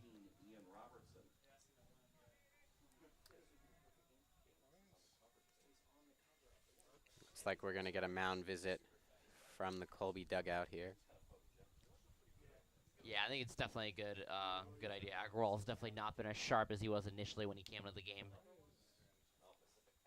I don't think Agarwal's in danger of being pulled, but I think for an underclassman in a bases loaded situation, it's definitely going to be a learning experience, and calming him down and reassuring him that he's got this inning, he's not in danger of being pulled. There's no pressure on him is going to pay off. And interestingly, Ian Robertson has still yet to record an AB in his collegiate career. It's an incredible statistic, really. Had not had an AB until today, and today has reached on a walk and reached on a balk. Yeah, definitely blowout. Likely going to be a blowout loss for the Jumbos here, but definitely a memorable day for him on a personal level. Still on base percentage is through the roof, so we'll take What do you that. call? How do you calculate an on base percentage of? Was that like 2,000? Like infinity? What's the math on that? I'm not a math None of us person. are math guys here. You'll have to ask Brian, the engineer, but he's Yeah. doing the camera, so we can't get to him at this moment. Poli-sci IR people. We're gonna take a short break as Colby gonna go to the bullpen again. Stay tuned.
Welcome back here. Ian Robertson gonna finally dig in. A new pitcher on the mound for the Mules. It's the senior Teddy Durbin out of Princeton, New Jersey, which is, for those that don't know, located in central New Jersey, which very much does exist, which Does it really, Max? Liar. That's news to me. Liar. I don't know what you're talking about. I am stating that over the internet where it cannot be erased so that people understand that central Jersey does exist. Can't be true. That's where I'm from. That's where Teddy Durbin's from. So What Max thank is you not for telling this you TED is Talk. he's really an alien. He comes from Mars. I've Central never- Jersey does not exist. Never met anyone else before you, Max, that's ever said that. But Well, The 1-0 here to Robertson. we can ask Outside. Durbin after the game. I'm sure he'll concur with me. 2-0 now to the Jumbos two-hitter. Johnny Briotti on deck. Should it get that far?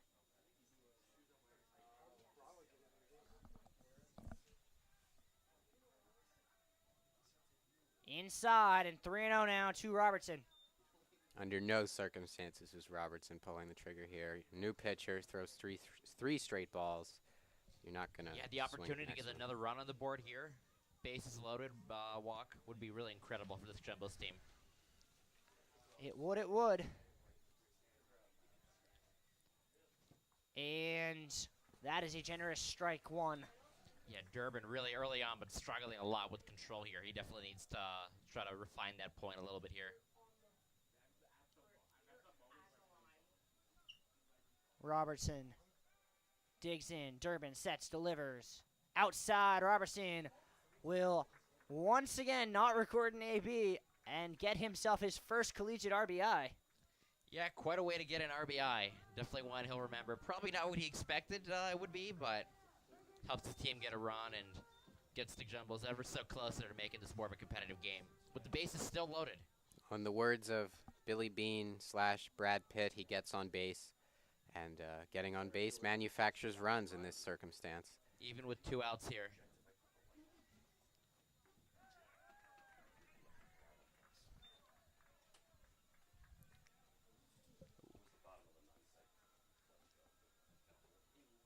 Now digging in is Briotti, down 0-1.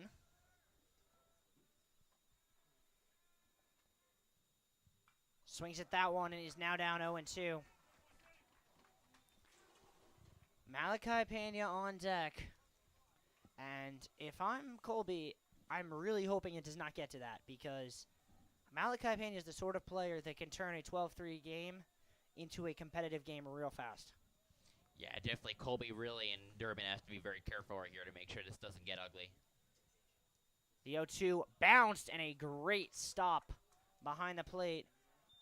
Cole Palmieri finally making an impact. Yeah, he hasn't had much of an impact at the plate, but did a really good job there saving a run. Cole Palmieri from Hamilton, New Jersey, which, as I'm going to state again, Central New Jersey does exist. Max really can't help himself on the broadcast, hyping up the Central Jersey tourism industry here. If You've Max given is me a not platform. seen tomorrow on the broadcast, it's because he got pulled for being a Central Jersey homer. Yeah.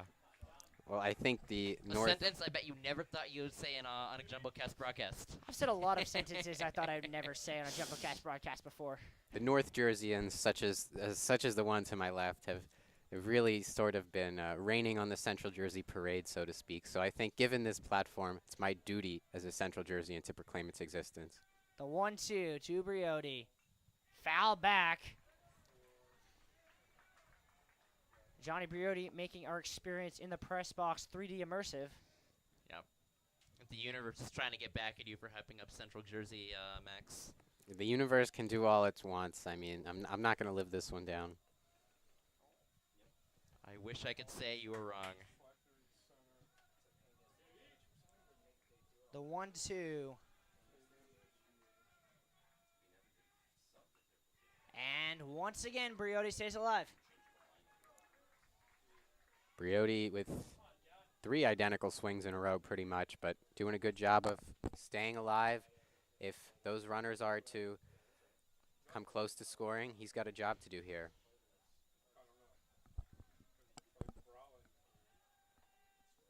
The 1-2.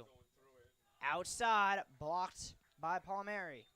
Yeah, we're just seeing kind of a continuing trend here with Colby pitchers unable to have a lot of command in terms of placing their strikes. I think it goes to show how much familiarity Palmieri has with Durbin, that he so nonchalantly scoops that glove side. 2-2. Didn't have to scoop it, but did have to stick out a glove. 3-2 runners will be going on the pitch. And, well, this one's kind of important because it'll determine whether or not Malachi Pena comes to bat here in the bottom of the 8th. Durbin sets, fires for the big one. Inside, a walk from Briotti. Yeah, we're seeing definitely some nerves here from Colby pitchers. Have been unable to put away the Jumbos here, despite having 2 outs in the inning, multiple bases loaded opportunities to get out. Just have not been able to make it happen here. It's a great at bat from Briotti. He's down in the hole, has 2 strikes on him, and just continues to fight off pitches for foul balls, take balls, and pays off. He's standing on first. The Jumbos have another run on the board. Malachi Pena up another Colby mound visit here. And you could just sense the slightest bit of nerves in Jesse Woods as he walks out to the mound. Oh, and look, it's still an 8-run lead, so they're not so much worried about losing the game, but they are definitely worried about losing momentum heading into tomorrow. They want to make sure they feel very confident heading into a very critical doubleheader right here tomorrow, and they don't want to have any signs of weaknesses to give the Jumbos any hope tomorrow. I mean, the Jumbos are one Malachi Pena swing away from being the first team to lose a game by 5+ runs, but walk away feeling the better team. Yeah. I do. It would be 12-8 if he hits a home run, though. So. Well, I'm imagining a gap shot. Oh, okay. I still don't buy that anyone, no matter how strong they are, even if they look like Aaron Judge, could hit a ball out of Gittleman with this sort of wind. Pena's quite a big guy, but I think for Coach Woods, it's more of annoyance, more so than nerves at this point. You know, you thought you would have had this one wrapped up a little while ago and can go home and get ready for the next one, the next two tomorrow, but unfortunately, he's still having to use his bullpen here late in this game. Another change. Yeah, Aiden Murray now in. Definitely not the quick inning I bet he thought it would be. I don't think it was the sort of inning anyone expected. And you know now that regardless of how this one ends, if the Jumbos don't pull off a miracle, they are going to rue the chances that they have let go. Colby has had good amount of runners reach base, but they've taken advantage of their opportunities.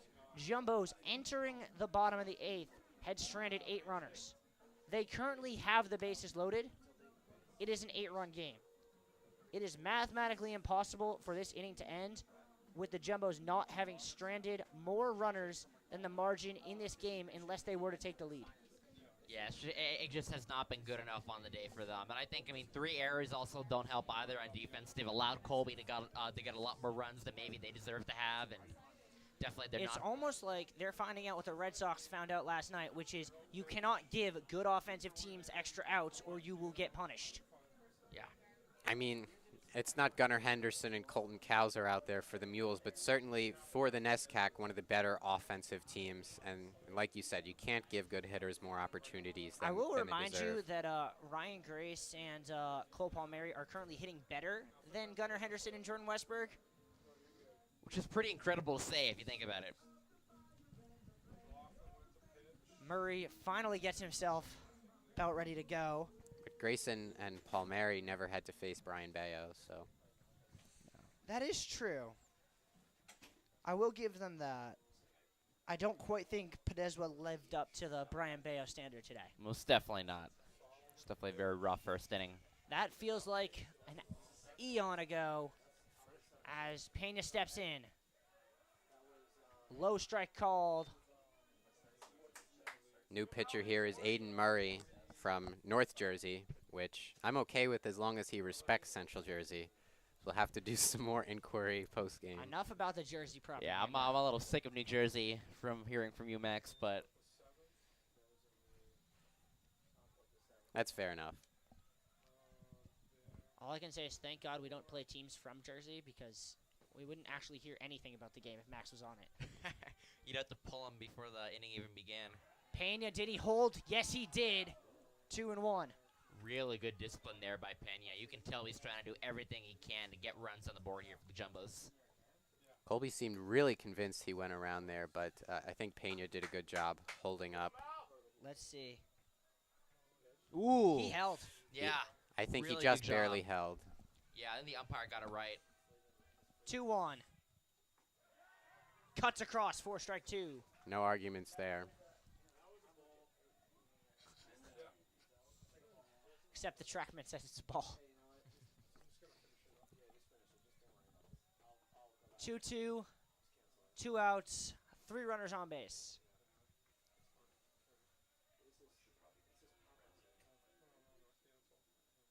That one's bounced in, and we'll do a 3-2 again. How many times are you going to have to say those 2 words, Riley? I ain't saying it again. I'll come up with a new way to say it every time, but I'm not saying those 2 words again today.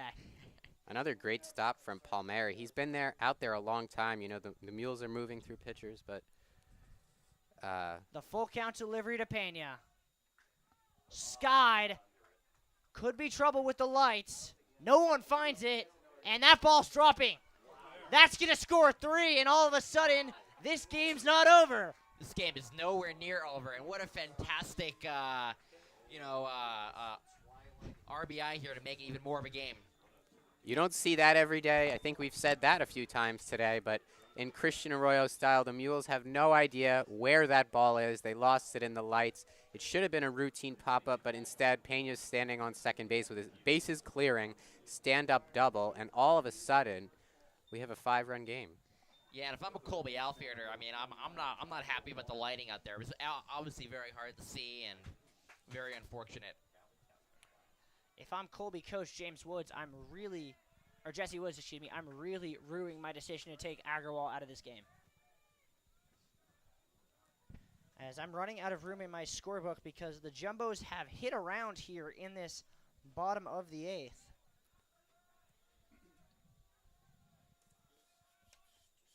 Wong takes that one outside.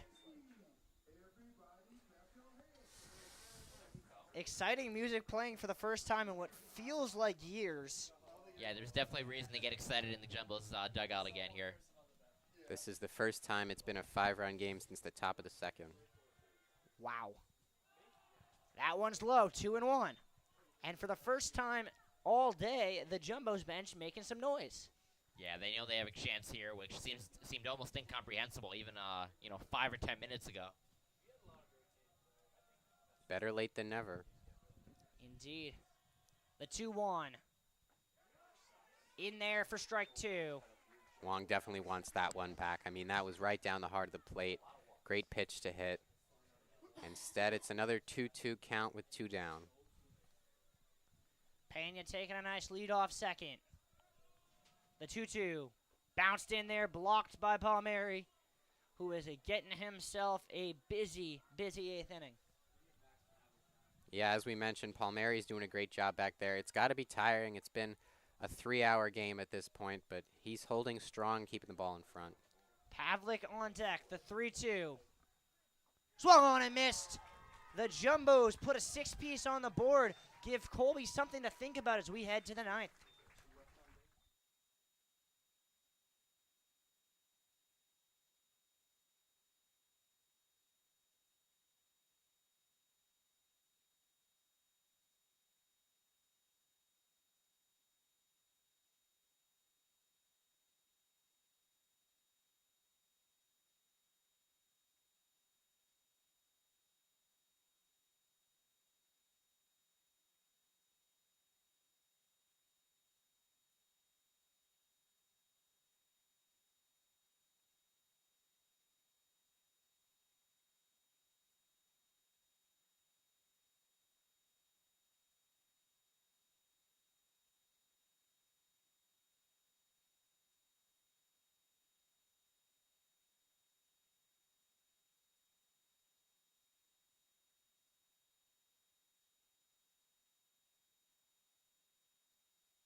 Welcome back to what's turned into quite the exciting affair as we have come to the top of the 9th here at Saul Gittleman Park. The Jumbos with a 6th spot in the bottom of the 8th, capped off by a Malachi Pena pop-up fly double. So the Mules will try to solidify their advantage here in the top of the 9th. I mean, if I was Colby, I would have felt real confident about a 5-run lead until about that ball dropped in. Now you get the feeling that they probably want a couple more to feel safe. No, they do. You never want to be too careful with these types of leads, and a very important SCAC weekend game. And this is, as I can't believe we were asking this an hour and a half ago, when I asked you if it was disrespectful for Colby to keep their starters in. I guess you're showing me, Max, why they kept their starters in, because this one came competitive. Yeah, I mean, baseball, you never know what's going to happen. It's a long game. It's a 9-inning game for a reason. And now Colby is very much appreciative of the fact that they've got Forster and the top of the lineup here in the top of the ninth. Jumbos do have some pretty good bats on the bench if they decide to use them in the bottom, including Cooper Smith and Connor Brala.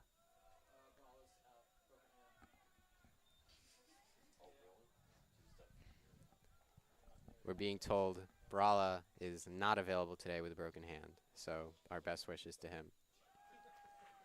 A 6-pitch walk drawn by Forrester to start the ninth. But no, you're completely right, Riley. I think if the Jumbos here are able to hold Colby without allowing any more runs, it's still clearly a long shot, but they should feel very confident about at least being able to make it competitive in the bottom of the ninth inning here. Yeah, I mean, you got Cooper Smith, you got Ben Leonard. You can actually put lefties in the game now. Yeah. We have not mentioned this yet, but the new pitcher for the Jumbos is number 27, the big left-hander, Jack Edwards, not of Nesson fame. This is his first appearance of the season out of Rye, New York. Talk about getting thrown into a unique situation. Yeah, of what is a much closer game than I bet he envisioned about a half hour ago. Definitely really critical for him here to have a really strong appearance here. Looks at the runner at first, delivers the 0-2. Off speed, just couldn't drop.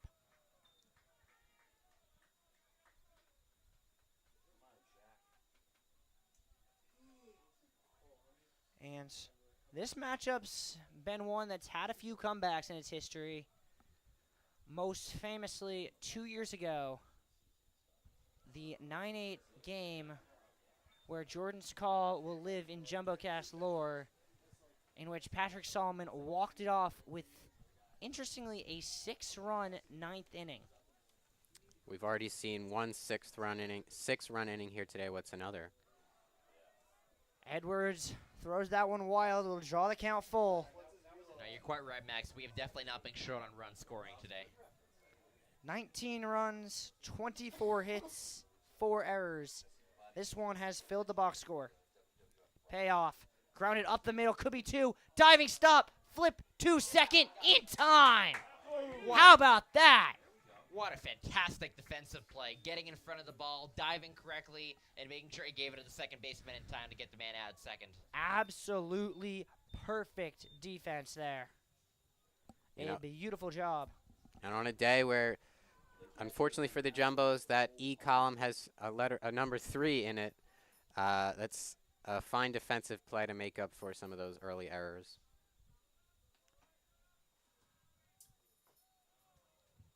Great job there by the second baseman.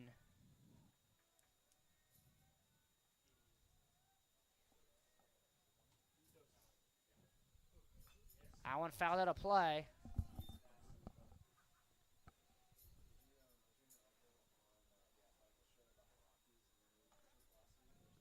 One and one now to Palmieri, and this would be a good time as ever for him to give Colby a hit.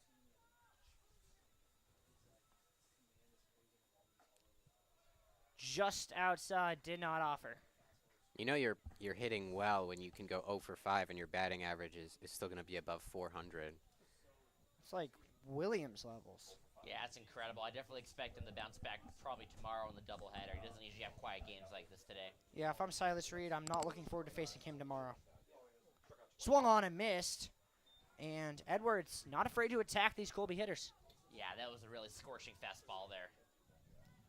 And as we just said, Palmieri not having the greatest day at the plate with a guy with a .558 on base percentage and doesn't normally chase pitches like that. So, he's a little bit rattled here in the 9th inning of what hasn't been a great day for him at the plate, although he's been very good defensively. The 2-2 to the catcher. Just low. And that'll run Another count full. You can't bring yourself to say it, can you? I'm done with that. Edwards with his first 3-2 of the day. Line to Fleischer, could be 2. 6, 4, 3. We go to the bottom of the ninth. The Jumbos have a spark of hope. Can they turn it They did their into an job. inferno?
Well, the Jumbos are going to have a chance, which is not something we thought we could say 20 minutes ago. But if they're going to do it, they're going to have to get at least 5 off the best closer in the NESCAC, Matthew Sibilio.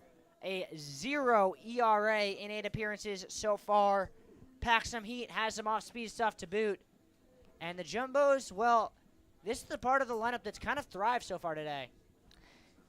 Yeah, it certainly has. I mean, the Jumbos today have been really good in terms of scoring runs with this side of the lineup, and I'll be interested to see exactly how they're going to be willing to attack this picture today, which is 0.0 ERA. It'll be Pavlik. Then following him will be Fritz and Cooper. Sibilio with a quite incredible 25 strikeouts in 13 innings pitched and a .77 whip, which is pretty much lights out. And I think it says a lot about what the Jumbos did, and they have to take a lot away from this. This was an 11-run game in the 8th inning, and they have forced Colby to bring their closer into this game. Yeah, that alone in and of itself is a victory. First pitch is a strike. I was thinking Pavlik might get pinch hit for because last time up he hit from the left side, but he is a switch hitter, and he's going to go righty here against Sibilio. Yeah, that is the thing about the Jumbos starting all their righties. They don't really have any great righties to pinch hit. 0-1. Just low. You can see the velocity, though, from up here in the press box. Both benches on the edge of the dugouts. 1-1 low. Colby bench starting to voice some frustrations with the umpire. Yeah, they're feeling it. They know they don't want to let this lead get away from them.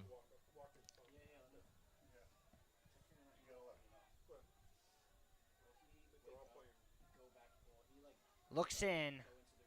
The 2-1. Swung on and missed. A bad chase there from Pavlik. Changing the eye level there from Sibilio. You know, you go 2 straight pitches down in the zone. Pavlik's thinking he's missing down consistently. Then all of a sudden, your eyes light up because the ball is up in the zone, and it's difficult to not pull the trigger there. 2-2. Good take from Pavlik.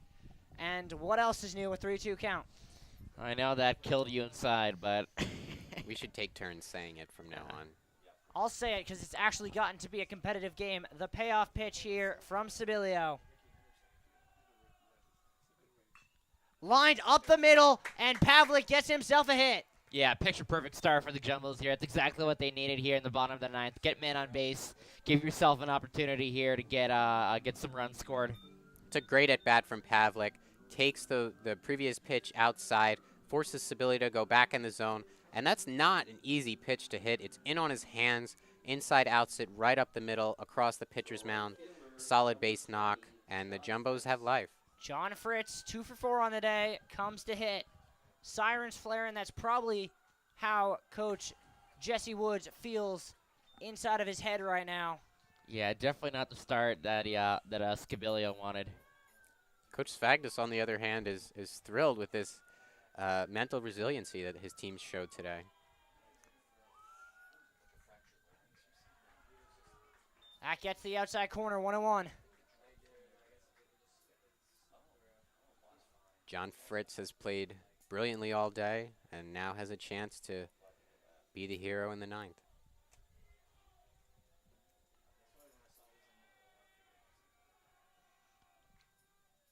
That one could be 2. 4, 6, bounced away. Fritz is going to turn and go. Could be a play at second. Grace turns, fires, and Fritz is at. Oh my Lord! They say he eluded the tag. I could have sworn that he got tagged there. Definitely did not We expect do not to see have that. a replay that will show that angle. All I can say is, did they change the call? They No. might- no.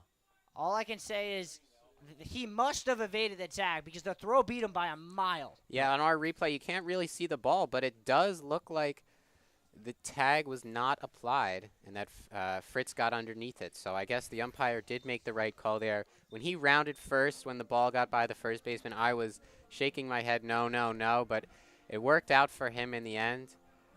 I think maybe in the future, Fritz might want to look at his third base coach before making that decision. Yeah, that was a rocket of a throw, too. Yeah, great throw by Ryan Grace. And, I mean, Colby's second error of the day. You almost want to charge them another error for forgetting to put the tag on Fritz. Yeah, just not exactly what you want to do typically.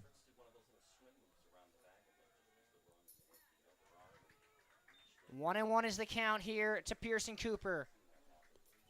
On deck is, I believe, Ben Leonard. It is Ben Leonard.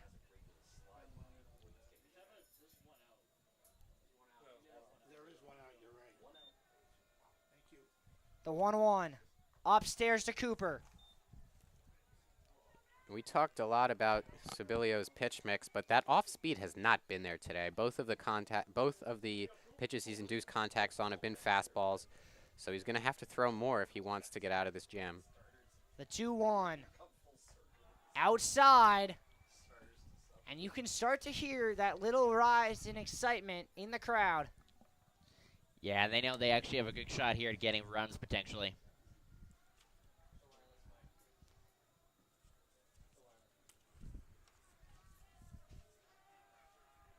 Three-one.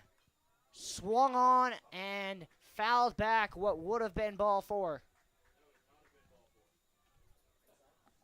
I think that would have caught the inside corner of the zone there, but a good swing by Pearson Cooper. These Tufts hitters have really shown they've got quite quick wrists. They're getting at these inside fastballs and putting solid contact on them, even though that one went straight to the backstop.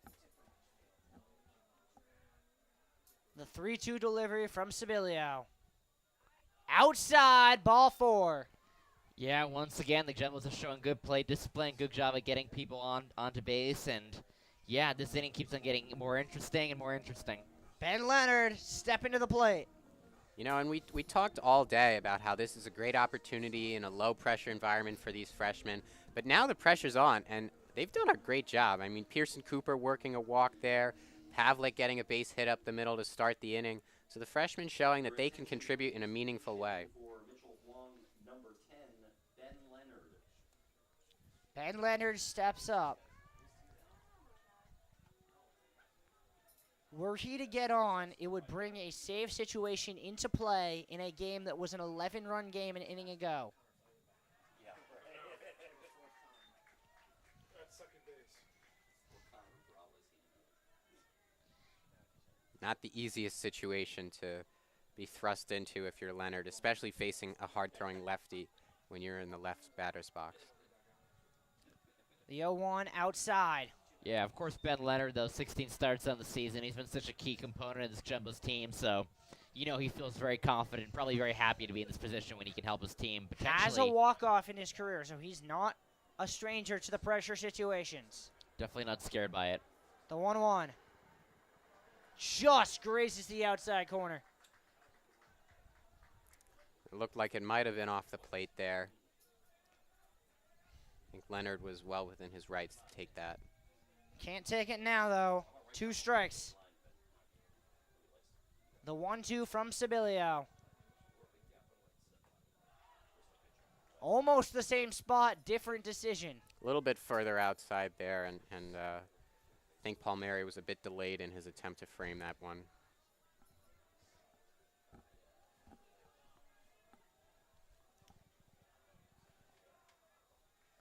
The 2-2. Runs the count full. It feels like it's just every batter at this point.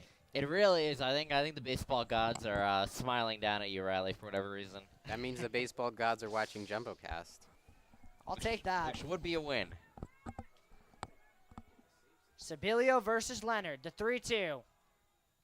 Chopped, foul. We'll do it again. Yeah, just doing a really good job here, Leonard. Very experienced, you can tell with this at bat, doing everything possible to make sure that he's giving his team the best possibility to win. Yeah, Leonard with a good 2-strike approach, shortening up his swing, knowing he just has to get something on the ball, especially since that one was going to be over the plate.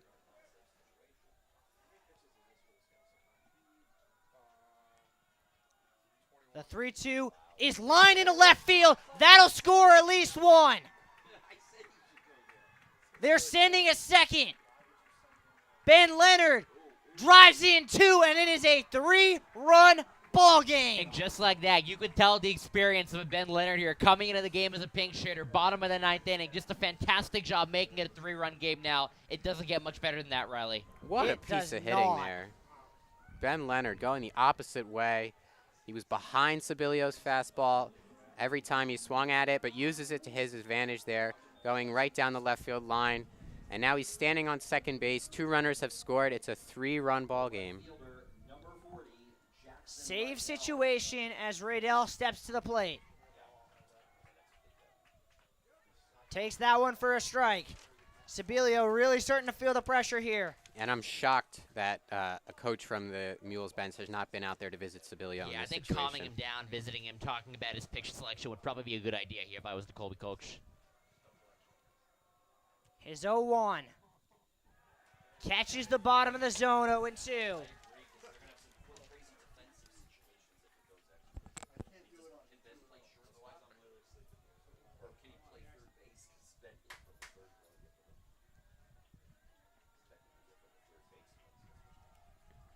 The 0-2. Swung on and missed, and a big K. Yeah, really good high-rising fastball there from Sibilio, and getting a really big strikeout here to make it a Colby victory even more likely here. Robertson will dig in. So far today, he has gotten himself on 3 times, 3 different ways without recording a hit. And if he could do the same here, you know, he'd take that once again. Any way to keep the train moving. Jumbo's down to their last out. Strike 1.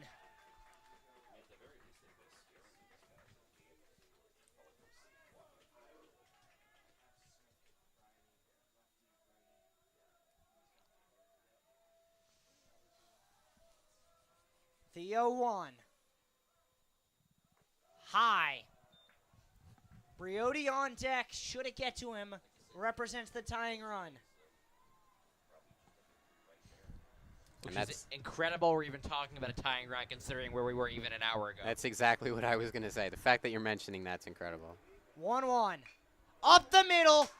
They are going to send the runner and then hold him. Throw over the catcher. Runner advances to second. 2 in scoring position for the tying run.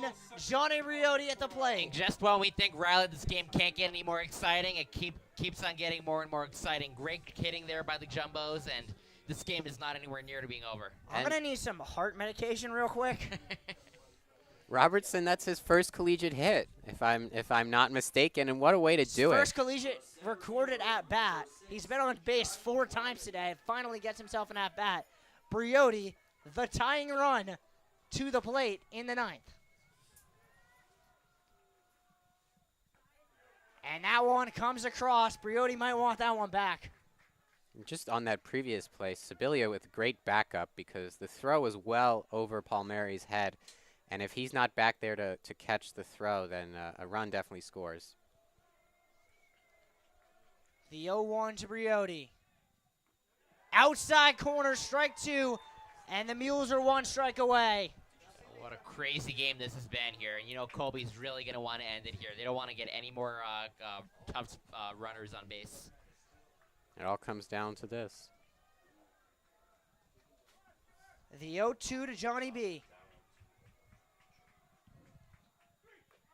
Upstairs. Trying to get him to chase.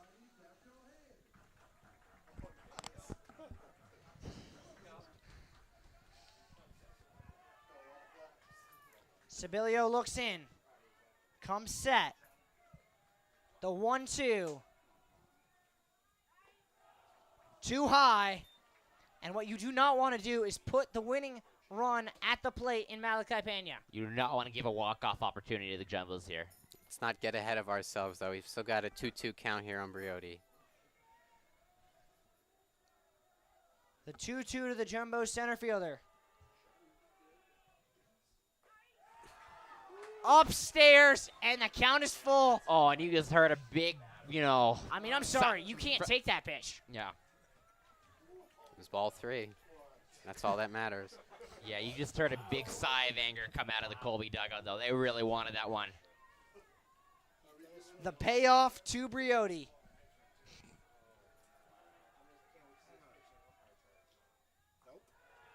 Outside, and Malachi Pena is coming to the plate. Wasn't that bad from Johnny Briotti? Down 0-2, takes 4 straight balls. No, fantastic play discipline there, and yeah, it's getting exciting here. Malachi Pena with a chance to win the game, potentially. And I definitely did not think I would be saying that an hour ago. No. It's been quite the comeback. And now it looks as if Coach Jesse Woods wants to talk to his pitcher. Something he probably, as you pointed out, Gabe, should have mentioned and maybe asked for about 2 batters ago. No, it really begs the question. I don't understand the reasoning why you didn't do that a few batters ago, considering the importance of where you are in the inning, where you are in the game. First game of a 3-game series. You really want to make sure you can finish this this game out on a high note.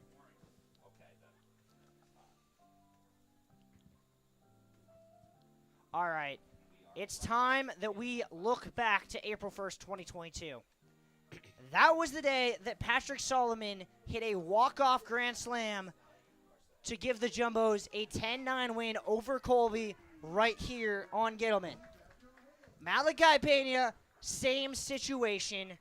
Can he do the same thing as his senior teammate? No, it'd be incredible to see history repeat itself here. Wind is blowing to left and somewhat in. Sibilio. Inside corner, strike 1. Yeah, I think from Sibilio's perspective here, he just has to do what he's been doing, you know, in the previous games, staying consistent, doing what he needs to do. Pena does not look intimidated. Not in the slightest. Quite impressive for a freshman. The 0-1. Across the plate, 0-2. A really good pitch there, Max, right? That's a great pitch. I mean, caught the top of the zone. I thought that was a ball from up here. Looks like it caught the top part of the zone. Good pitch, Sibilio. Colby once again 1 strike away. The Jumbos 1 swing away. Sibilio sets the 0-2. Fouled off. What hands from Malachi Pena? Yeah, rocket of a foul ball there, and great job staying alive and ready the set bat. Colby is not holding Briotti on at first, which is an interesting choice because a ball in the gap probably ties this game. The 0-2. Slams the door. The Jumbos come all the way back, but cannot draw even, and Colby survives. You know, we got our hopes up there at the end that we were going to have a dramatic finale, but in the end, the Mules What are you talking hold about? on. We had a dramatic finale. This was an 11-run game that turned into a potential winning run at the plate. All I'm going to say, Riley, is that if the 2 games tomorrow are like the one we had tonight, we're in for a special weekend of baseball here at Saul Goodman Field. I agree This with was an that. absolutely special game. And they say there's no such thing as a moral victory. This is a moral victory This today. is absolutely a moral victory. I couldn't agree more. They forced 38 pitches from Sibilia. Their closer. I mean, I'm not a baseball coach, but I'd be willing to wager that that means he's not available tomorrow. No, probably not. At least not in the first game. That's absolutely correct. And, you know, it's the freshmen. I mean, I'm not saying that just because they're No, my, you're they're my absolutely right. classmates. But, you know, the freshman relievers coming out of the bullpen, only giving up, keeping the runs to the minimum, and then Pavlik down the stretch, Robertson down the stretch, putting in good quality at-bats, getting on base, keeping Tufts alive. Unfortunately, they come up just short, but I think that's a big confidence booster coming into tomorrow. No, they should feel very confident heading into tomorrow. An instant classic here in Medford. The Jumbos come up 3 runs short, strand 12 on the day, and will have to rue the opportunities missed. Both teams with a lot to think about. They'll be right back here in 16 hours for first pitch. And so will we. So will we. For all of us here at JumboCast, Brian Becker, who started up doing camera and is now directing. For Max Druckman, Gabe Gonzalez, I've been Riley Daniel. You've been watching JumboCast, and as always, stay home safely.